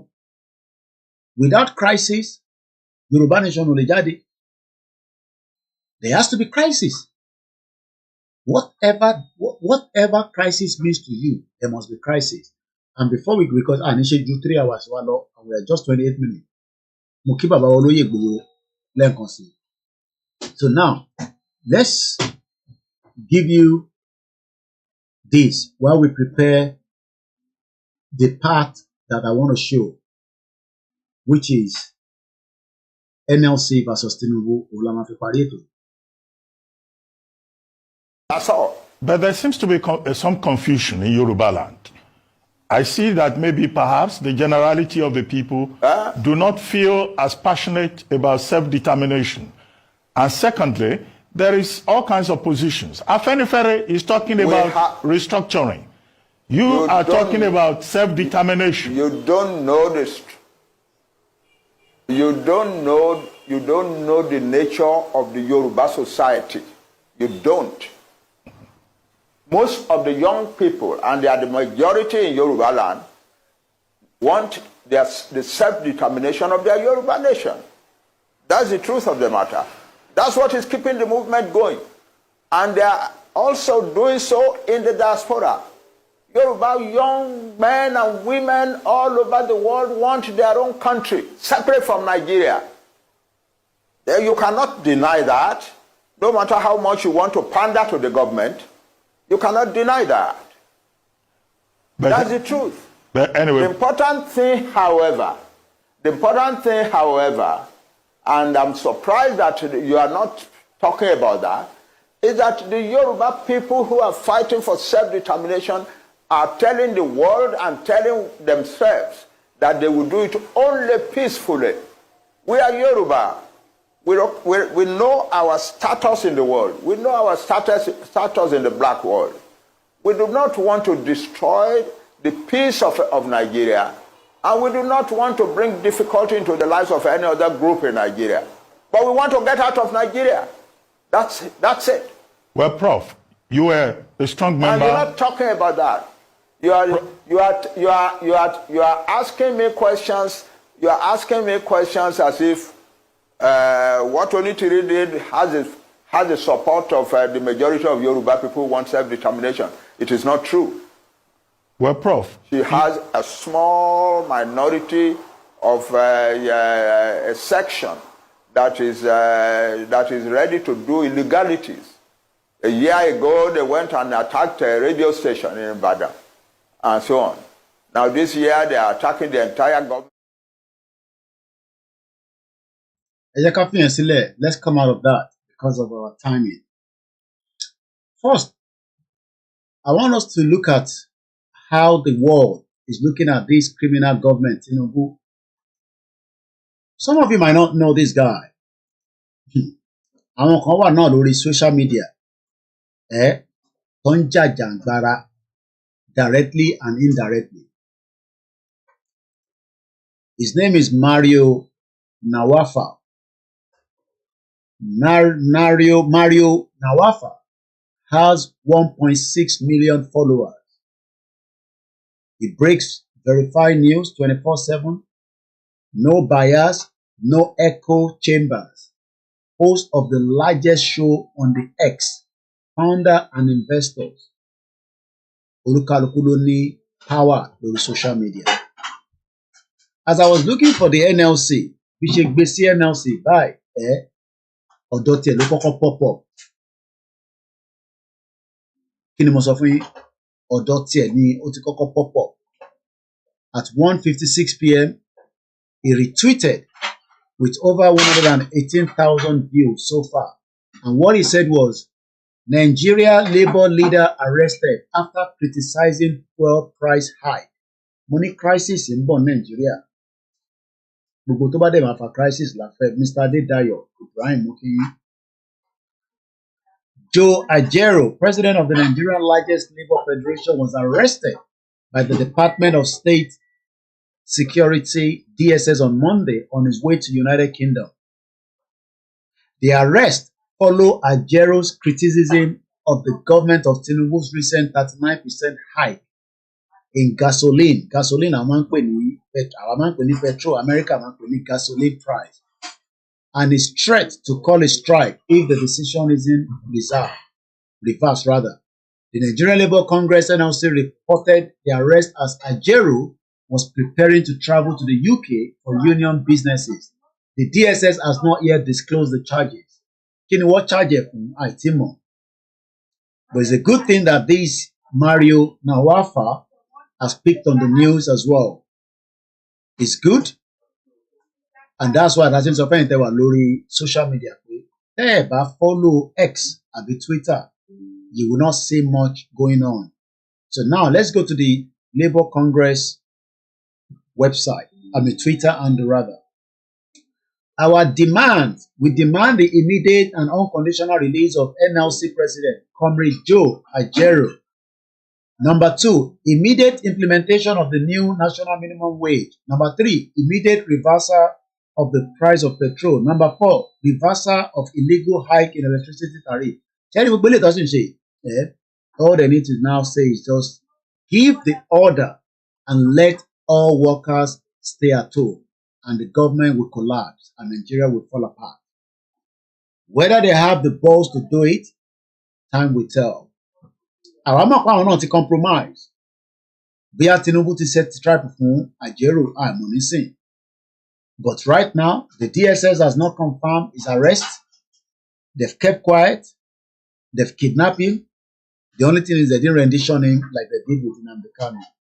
So the question now is, ṣèjọba Tinubu, is he going to follow the rule of law? Àbó náà fi máa ṣe I don't care attitude. Kò sí tó kàn mí, I will do anything since I am the president. We wait and see. Àwa máa máa sọ tiwa. So they've released a communique. Ẹjọ́ ti pọ̀ jù. Condemnation of the detention, demand for immediate. A ní gbogbo eléyìí Tinubu ò ní dá yín lóhùn. ẹ̀yin ẹ fi ohùn síta nísìn pé tí ilẹ̀ bá máa fi mọ́ láàárọ̀ ọ̀la ẹ declare pé kí gbogbo workers pátá kó shut down Nigeria. Everybody will be painful. I'm gonna be affected. You tábà ní kí nǹkankan má ṣẹlẹ̀ that means pé àwa ta fẹ́ Yorùbá nation. Àdúrà táwa ń gbà nísìn ni pé káàárín NLC àti ìjọba Tinubu kó dàrú kó fàjọbẹ wálẹ̀ kí gbogbo ẹ̀ fọ́ yángbányángbá. Koiki military máa take over ẹ fi yẹn sílẹ̀ military kọ́ ló fẹ́ take over o. Nigeria is gone already. So that is the current situation between NLC. Nigerian workers under siege by Nigerian government. We demand gbogbo eléyìí story for the gods in it. What we want you to be telling now, eléyìí mo like attention. Wọ́n ní attention. All affiliated unions, state council, civil society allies, and all patriotic Nigeria be on the red alert. Pella, 1498, Tinubu government will be more deadly and brutal than Abacha. Ó ti fi wọ́n already. Evil man ni. Mi sọ fún mi pé criminal ni Tinubu. Ẹni kì í shut up kí ẹ máa bú pàgbàlagbà ni. Criminal gidi ni. Òun ló dẹ̀ ti ń fi ojú ẹ̀ kan wọ̀n báyìí. Kọ́lọ́n kó wà pẹ̀lú gbogbo èèyàn ọmọ Nàìjíríà. So wọ́n ní kí gbogbo yín kẹ́ wà on red alert bí aláàárọ̀ ọ̀la gbogbo ọ̀ tó fẹ́ fly lọ sí Nàìjíríà ó jẹ́ tètè máa wo ohun tó ń lọ kó má jẹ́ pé ọ̀hún lẹ máa lọ há sí anyway ẹ lọ gba bẹ̀rẹ̀ jáde ẹ̀kọ́ nílé lórí return ticket yín ni plane lè máa land because tí àwọn civil aviation workers náà bá ti go on strike tí bank go on strike everywhere will shut down but èmi mọ̀ pé Tinubu náà máa prepare fún gbogbo eléyìí. He's a criminal. Criminal náà máa ń prepare for the worst case scenario. So Tinubu fúnra rẹ̀ náà done ni. He will be waiting and he will be preparing for everything. So ẹ̀yin ọmọ Yorùbá ibi tí mo máa jábọ̀ dé lénìí òun la dé lálẹ́ yìí. A lè parí ètò kan ètò pọ̀ tá a máa ṣe. It is only called awareness. It is only called awareness. Awareness ni pé ká sọ fún yín kẹ́yin gbọ́ àbí kẹ́ má gbọ́. Ẹ̀yin tẹ́ bá gbọ́ tó a dúpẹ́ fún yín. Ẹ̀yin tẹ́ bá dẹ̀ náà ní gbọ́ náà a ti sọ náà láti ọdún mẹ́ta sẹ́yìn kọ́lọ́n jẹ́ kí gbogbo yín gbọ́ o. Mr. Ṣẹ́gun Ṣoni Baba, your program always takes sorrow away from me when you always make me laugh. Okay? When you come on live. Ṣẹ́gun ni Yakubu Kọ́láwọlé mo kí yín. My 3 hours is coming to an end. Àti touch a week program yìí because mo ti wà satisfied pẹ̀lú the last week. So I'm thinking maybe we should run it again this week. We see. But tó bá dọ̀la, Ọlọ́run fún wa ṣe. Èmi náà ni àbúrò yín. Èmi ni ẹ̀gbọ́n yín èmi ni ẹni tí ẹ mọ̀ sí ọmọ Yorùbá tàtà tó ń fi mídíà tó fi ń polongo kíran Yorùbá kó bọ́ nínú ìdààmú. Ṣé Tinubu máa dáhùn sí kọ́lé ní bàbá Akintoye? Time will tell. Ṣé kò ní dáhùn? Ọjọ́ yẹn súnmọ́ bọ̀ but ìtàn máa kọrẹ̀ lórí Bọ́lá Ahmed Tinubu pẹ̀lú ìgbésẹ̀ tó ń gbé lọ́wọ́lọ́wọ́ nísìn and there is no doubt about it. If you have never watched my program before, mo kí bàbá wa Rich Jinadu ẹ ṣé gan ni. If you have never watched my program before, Saheed Itanla Mokisa, and you are probably like, look, nothing is going to happen. Tinubu will be the president. Yes, he's the president. Nobody is holding you from that. But one thing is that Tinubu cannot run the government for more than his tenure. And you should be concerned and worried after Tinubu's government because Shege Banzani Lutumatele, the North wants to rule again. So they are playing the devil advocate with Tinubu. One play the green grass under the green snake under the green grass. People like the APC chairman, Ganduje, is a criminal guy. Ganduje has something is holding to. Àwọn ló máa kàn lẹ́yìn Tinubu. So gbogbo tí Tinubu bá sọ sí Ganduje àgbàmọ́ra. Bọ́jọ́ tí Tinubu bá ti parí tenure, the power shift, wọn ní fún Igbo láyè. There's no doubt about it. So this is the reason why kí gbogbo ọmọ Yorùbá káwa join hands together pẹ̀lú bàbá Akintoye kájọ polongo Yorùbá nation fún ẹni tí kò tí gbọ́. Mo kí ẹ lẹ́ẹ̀kan sí Ṣẹ́gun Honourable Àrólé Odùduwà mo kí ẹ. Mo kí gbogbo ẹ̀yin silent listeners. Mo kí Dizzyman. Gabriel mo kí yín on the Twitter space. Engineer F mo kí yín. Mo kí Adex. Mo kí ẹni tí ó believe in Yorùbá nation. Mo dẹ̀ kí àwọn tó believe náà. But one thing is that Tinubu has shown everybody shaggy and is not likely to stop because the economy is dead and Tinubu will not be able to revive it back. The constitution remained a fraudulent one. In 15 minutes, the program will end. That is what I was expecting. The Labour should have released, sit at home, but it seems that they are still thinking. How many people remember the video behind me? Lori Live, Lori Software. These were the Yorubas during the COVID. Busted all the COVID food and they were all crying out to say criminals, then politicians, by storing away the food that is meant to be given to the people.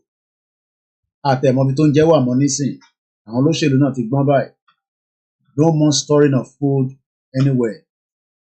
And all they are doing now is, if there's security problem, Tinubu will say share rice.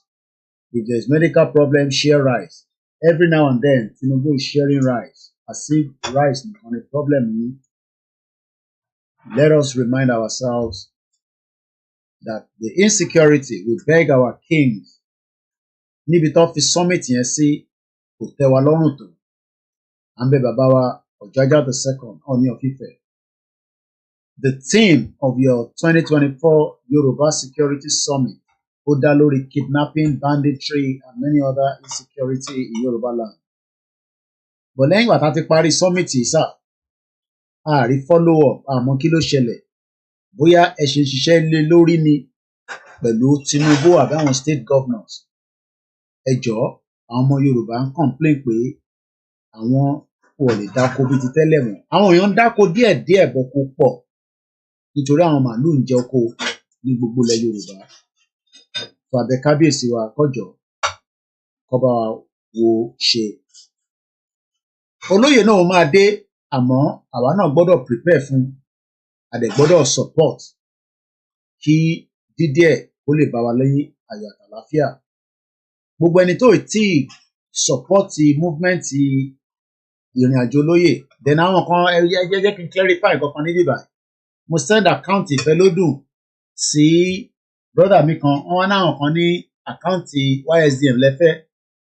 Well, kò sẹ́ni kankan tó ń tako YSDM, not on this platform. YSDM kan ló ń rán ní the whole show níbí báyìí nínú UK. Ẹgbẹ́ ìfẹ́lódùn ni ó ń rán ẹ̀. YSDM is a body. And as I speak to you right now, wọ́n ti contribute owó kankan sínú ọ̀rọ̀ ìrìn àjò yìí fún bí a ṣe fẹ́ ṣe ní pẹ̀lú olóyè ní London. Bí a lọ́la ọ̀tọ́ bá wá fún wa lówó, màá jẹ́ kẹ́ gbọ́, but they have not contributed a dime. So tí bá send account ìfẹ́lódùn sí yín tẹ́ wá ń sọ pé account YSDM lẹ́fẹ́, problem tí yín nìyẹn kò ṣe problem tàwa. YSDM is the body and we respect that body.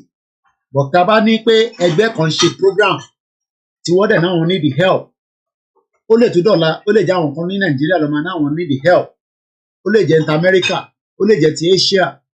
My job is to come out and let Yoruba people know where to support. Tí program yẹn bá ti end, a ní láti raise owó kankan mọ́ fún program yẹn, but program yẹn ò tẹ̀ tí ṣẹlẹ̀. So ẹni tó bá wá rò pé bóyá tẹ bá béèrè account ìfẹ́lódùn and send account èmi sí, I won't do that because ibẹ̀ mo fẹ́ kẹ́ fowó yẹn sí. Tí bá fẹ́ kẹ́ fẹ́ mi lówó, I will tell you that to support the platform. So gbogbo àwọn tá a fún ní account tó pay sínú ẹ̀, ṣáwọn wá àwọn stupid wọ́n mọ́ pé YSDM ní account tí àwọn èèyàn ń dáwó sí generally the end of the month, and YSDM has not paid a dime. Òun ni mò ń sọ life yìí. I'm one of the committee to organizing Igboho coming to the UK. YSDM ò tí fún wa ní £1 lórí project and ṣe. So bí a bá dọ̀la o, wọ́n lè fún wa lówó, màá jáde wá sọ fún yín. But they are working and they are also supporting, from other areas. So kíyàn kan máa sọ pé I've send account sí wọn, wọ́n ní ti YSDM làwọn fẹ́, ẹ lọ pè wọ́n ní head office wọn láti lọ gba account yẹn lọ́wọ́ wọn. Owó táwa need nísìn immediate money ni, kò ń ṣe èyí tá a máa dá sínú YSDM là ń sọ nísìn, èyí táwọn èèyàn need, because calm down láwà tá a máa fi ṣe rally. Àwọn tó ń bọ̀ wá ṣe outsourcing a lè ní pé ṣé bọ́ọ̀sì tá a fẹ́ gbà ta ní àwọn ìyá arúgbó ta ní kọ́ dáwó ni, no. So and many other things tá a ṣe fẹ́ ṣe. So kíyàn kan máa sọ fún wa pé inú YSDM ẹ fẹ́ dáwó sí, ẹ bá dá sínú YSDM ẹ contribute towards the future event ni. So bí yẹn ṣe jẹ́ nìyẹn. So Ọlọ́run wà pẹ̀lú gbogbo wa torí pé àwa Yorùbá nígbà tó bá ti di pé ká dáwó, ìgbà yẹn la máa mú àkámọ̀ la máa wá story kan láti bíbà, a fẹ́ join ẹ̀mọ́ bíbà. And I've told you, platform yìí is not your normal usual platform. It's an organization. Organization làwa. Ntí àwọn organization tó kù bá lè ṣe from their media side, I can do better than them. And we are trying our best with the little resources and in the platform. So tí BBC bá ń gbowó fún children in need, ẹ̀ ń béèrè lọ́wọ́ Sky pé kí ló dé tó wù gbowó. Everybody operate independently. I am operating as an independent media away from the other medias. And I'm not your usual blogging platform. Organization ló ń pè bíbà nílé iṣẹ́ yìí. So ẹ̀yin èèyàn wa tí ẹ ti bá wa contribute, ẹ ti remit owó sínú ìfẹ́lódún àpapọ̀, as I requested you to help me to do so. Mo dúpẹ́ lọ́wọ́ yín, àwọn ẹgbẹ́ náà ń dúpẹ́ lọ́wọ́ yín, and every donation is going towards, kódà àwa fúnra wa ti, èmi fúnra mi náà contribute owó nínú owó ọwọ́ mi. Gbogbo àwa committee la dá owó. Olúkálùkù kò dá ìtagbára ẹ̀ka ni, ìtagbára tèmi ká ni mo dá. Ààrẹ ní tó dá £1,000, ààrẹ ní tó dá this. Owó dẹ̀ ni wọ́n fi ń ṣe nǹkan. So Ìgbòho dẹ̀ kéré ju ẹni tá a kàn máa gbé lọ anywhere. It is important that we always remember that, and that is the reason why the dinner is being put into a very unique, hotel.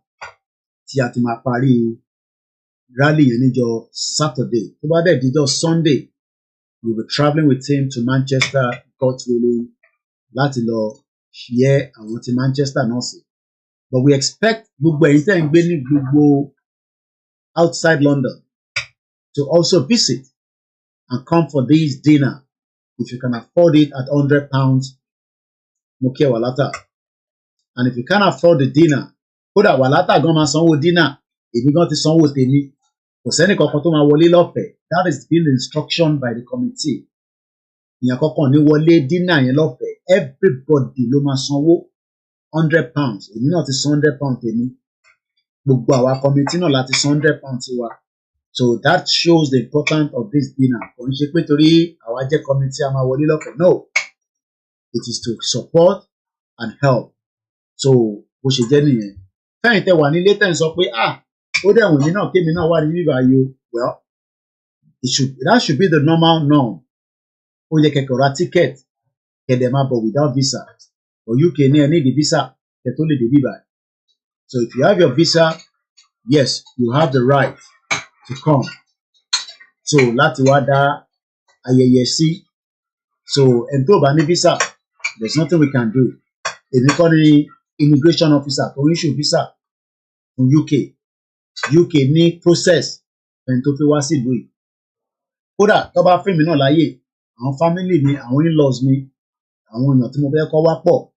But unfortunately, it is what it is. Ìyẹn náà la ṣe sọ pé olúkálùkù kò jọ kí wọ́n darapọ̀ mọ́ Yorùbá nation ká lè tètè push out kúrò nínú Nàìjíríà. The only person tó máa wọlé lọ́fẹ̀ẹ́ sí dínà yẹn ni olóyè Ìgbòho àti ìyàwó wọn. Kódà gbogbo ọ̀rẹ́ wọn tó bá máa wá wọ́n máa san owó ni, kò sẹ́nì kankan tó máa wọlé lọ́fẹ̀ẹ́. Ọlọ́dẹ kúkú ṣe security wà lẹ́nu ọ̀nà, má disgrace ara ẹ, ẹ̀ ń tẹ́tí ra ticket, ẹ má tún múyàn kankan dání wá, ẹ̀yin nìkan ni ticket yẹn cover. Gbogbo ẹ̀yin tẹ́tí ra ticket lọ́dọ̀ tèmi,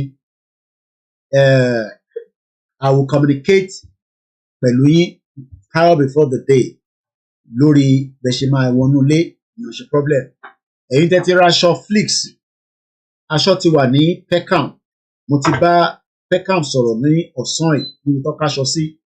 Ẹ gbọ́dọ̀ jẹ́ ká mọ̀ pé fẹ́ lọ collect aṣọ because a máa fún yín ní code tẹ́ máa fi gba aṣọ. Ìyẹn kọ̀ọ̀kan lọ síbẹ̀ ẹni ẹ fi gba aṣọ anywhere tẹ̀ ní mẹ́rin tó jẹ́.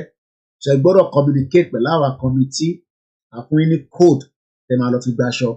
Tẹ́ bá dọ̀hùn tẹ́ bá ti ní code wọn ní fún yín láṣọ. Fẹ́yìn tí ẹ fi gba aṣọ yín níjọ dínà, ẹ ra aṣọ àti dínà, wàá gbà ẹ gbà wọ́n máa ti bá yín kó sínú envelope so that ẹ lè wọ́ tẹ̀lé wa níjọ Saturday. Ẹni bá fẹ́ gba hotel UK láwà, you can go back to your house after the dinner and then you can meet us in the morning in Oxford Circus. But ẹ bá fi pé ọlọ́run bóyá láṣìírí ẹ fẹ́ sùn sí hotel within the central London, why not? You know, you can do so. So that is our con. We'll be checking into the hotel to prepare for the day and the next day and the next event for convenience's sake. It's going to cost a lot of money, but kò sí nǹkan tá a fẹ́ ṣe sí àti sacrifice the Yoruba nation. Táwa gbé dání yìí o, a máa náwó, a máa nọ́ra. So people like me will be checking into the hotel as well.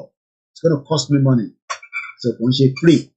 Kò sí nǹkan kan tó look ìlú yóò free, kò sí. Ẹ̀gbọ́n mi Àyùbá ó ní pay as you go nílùú yìí. Tó bá ṣe ló máa jẹ, tó o bá ṣe ò jẹ. Àwọn èèyàn ti wà lẹ́nu iṣẹ́ nísìnyí tó ń paṣẹ lọ báyìí. Night. Iṣẹ́ tó le jù nílùú ní night. Torí kò sí bó ṣe lè ṣe fún 10 years tó lè Ọlọ́run jẹ́ káwọn tó ń ṣe kọ́wọ́ òkè ni. It's a very tedious job. Kíyàn gbarun mọ́jú. So ẹ má rò pé bóyá iṣẹ́ Yorùbá nation àwa tá à ń ṣe sacrifice làwa kan náà make. We are making all the sacrifice so that things can work, and we pray that everything will work in accordance as well. So bó ṣe jẹ́ nìyẹn. If you are not sure about anything, lórí rally, lórí dinner, ẹ jẹ́ ká mọ̀, a ṣàlàyé fún yín. We beg you all, gbogbo ẹni tó ń bẹ ní gbogbo United Kingdom, gbogbo yín la pè, gbogbo lẹ́gbẹ́lẹ́gbẹ́, gbogbo organization, invite wa náà, gbogbo yín la invite, kò síyàn kankan tá invite. A ní láti kọ letters anybody, everybody lọ́mọ Yorùbá tí n tó ń ṣẹlẹ̀ ńlé pẹ̀lú Tinubu lọ́wọ́lọ́wọ́ nísìnyí àtàwọn terrorist àti economy tó ò bá dùn yìí tó ẹ̀mí ọmọ tó tún lè dùnyàn tó. So bó ṣe jẹ́ nìyẹn. Gbogbo ẹ̀yin tẹ́ wá ń bọ̀ láti outside the country, Ọlọ́run àmú yín débí báyìí tẹ̀lé máa fi padà. We're looking forward to meet many of you, but some of you will be seeing each other for the very first time. Àwọn kan àti ríra rí, èmi àti ẹ̀gbọ́n mi Gani Alágbàlá Ìbàdàn láti kọ́kọ́ pàdé nígbà tí mo lọ́lé ní 2021. Àwọn yẹn ti náwó gan back and forth back. Wọ́n máa lọ bá wa padà sẹ́yìn. So mo kí Kọ́míṣọ́lá kò gbọdọ̀ kú. So bó ṣe jẹ́ nìyẹn. Mo kí ìyàwó mi, mo kí àwọn ọmọ, mo kí mọ̀lẹ́bí, mo kí family nílé, mo kí family ní bíbá. Mo kí gbogbo wa pé àní ṣe lásán. Ó ń ṣọmọ lókù bẹ́ẹ̀ ni àní sí pẹ̀lú ìyá rẹ̀. Ẹni tó bá wá ní Yorùbá nation kankan ní wá sí ìmúṣẹ ìyẹn kù wọ àti ìran ẹ. Àwa mọ̀ pé ó máa wá sí ìmúṣẹ. Kódà àwọn èèyàn tó jẹ́ tọmọ politician, àwọn gan lè wait. Gbowó ní sọ síta torí pé owó oríta ló ń jẹ. Ẹni tó bá dẹ̀ ń jẹ owó oríta kò expect pé kí gbogbo ẹ̀ kó fọ́mọ̀ òun lórí. Àwa la máa full crisis tí gbogbo ẹ̀ máa fi fọ́. Wàdúrà mi ni pé tó bá máa fi dàárọ̀ ọ̀la KNLC declare indefinite strike. Wọ́n fàjọba Tinubu ìyà kí gbogbo ẹ̀ kúkú fọ́ pátápátá. Olúkálùkù máa lọ. And Tinubu máa padà bọ̀ nílé. Tó bá dé lè padà bọ̀ nílé kó lọ on exile. Ó kúkú ti lọ kan rí, ó lè lọ míì. Ọláyọmí Koiki lèmi jẹ́ tí gbogbo yín mọ̀ sí Koiki Media. Bóyá ẹ̀yin náà wá wò pé ẹ fẹ́ nawọ́ sí iléeṣẹ́ yìí pé iléeṣẹ́ tó ń sọ̀rọ̀ ìmúkẹ́ ìmọ́lẹ̀ Yorùbá pé ẹ fẹ́ fi nǹkan ránṣẹ́ sí wa kò sí nǹkan tó wá kéré kò dẹ̀ sí nǹkan tó pọ̀. We have a website yìí ojoojúmọ́ lẹ́yìn wọ́n ń lòdì nǹkan lórí ẹ̀. Iṣẹ́ ńlá làwọn ọmọ yẹn ń ṣe tó ń ṣe kékeré rárá. Ọlọ́run kò jọ nínú ọlẹ́ kó bá mi máa fi ṣọ́ ẹ̀ṣọ́ àwọn ọmọ mi tó ń ṣiṣẹ́ fún mi. It's not easy to be pulling article upon article. Owó la need, owó la fi ń ṣe nǹkan, kò ń ṣe ẹnu yánmúyánmú ò ṣe anything. You need money to do so much. So we pray that you will have enough to support us. Ẹ̀yin tẹ́lẹ̀ ń ṣe kò ní sú yín o, kò ní rẹ̀ yín. Ẹ̀yin tẹ́lẹ̀ tí ṣe tẹ́lẹ̀ rí, Ọlọ́run á jẹ́ kẹ́yin náà lè ṣe. Kò sẹ́ni kankan tó lè rescue Nigeria níbi tí Nigeria dé lálẹ́ yìí. Nigeria has finally come to its end. Oorun ayọ̀ la máa sùn. Ọlọ́run kò jí wa sáyé. If I never mention your name, pé bí dẹ̀ ṣe jókòó ti Koiki látàárọ̀ kò tẹ̀ ṣe bí pòun rí mi. Mo lè má rí yín, ẹ má bínú. Àwọn tá a máa ń dárúkọ yẹn nídàríra àwọn yẹn bárakú ni wọ́n. Báà rí wọn gan àdárúkọ wọn. Èyí tá a dẹ̀ rí náà tá a dárúkọ ẹ má fi ṣèbínú sí wa. Ẹ jẹ́ kẹ́ máa rántí pé at least ṣé wọn kí n bá lóye òun dárúkọ yín torí wọ́n jẹ́ kó rí screen torí gbogbo ibú tẹ máa bú àwọn tó kù náà bẹ́ẹ̀ bẹ́ẹ̀ lọ. So gbogbo yín la dúpẹ́ lọ́wọ́ ẹ̀ o. Mo kí olórí ẹbí lẹ́ẹ̀kan sí tọ́lọ́run ọba Elédùmarè kó má jẹ́ kí ìyà jẹ ìran wa. Oorun ayọ̀ la máa sùn Ọlọ́run kò jẹ́ wa sáyé. Àti pásítọ̀ àti wòlíì àti babaláwo ẹ bá máa fi ọjọ́ yẹn síwájú pé gbogbo ẹni tó bá fẹ́ da ìtagbé dání dúró yìí ní tó ń bọ̀ yìí gbogbo nǹkan tó bá fẹ́ ṣẹlẹ̀ sí wọn mo gbà bẹ́ẹ̀ ó ṣàlẹ̀ sí wọn. It's as simple as that. Good night.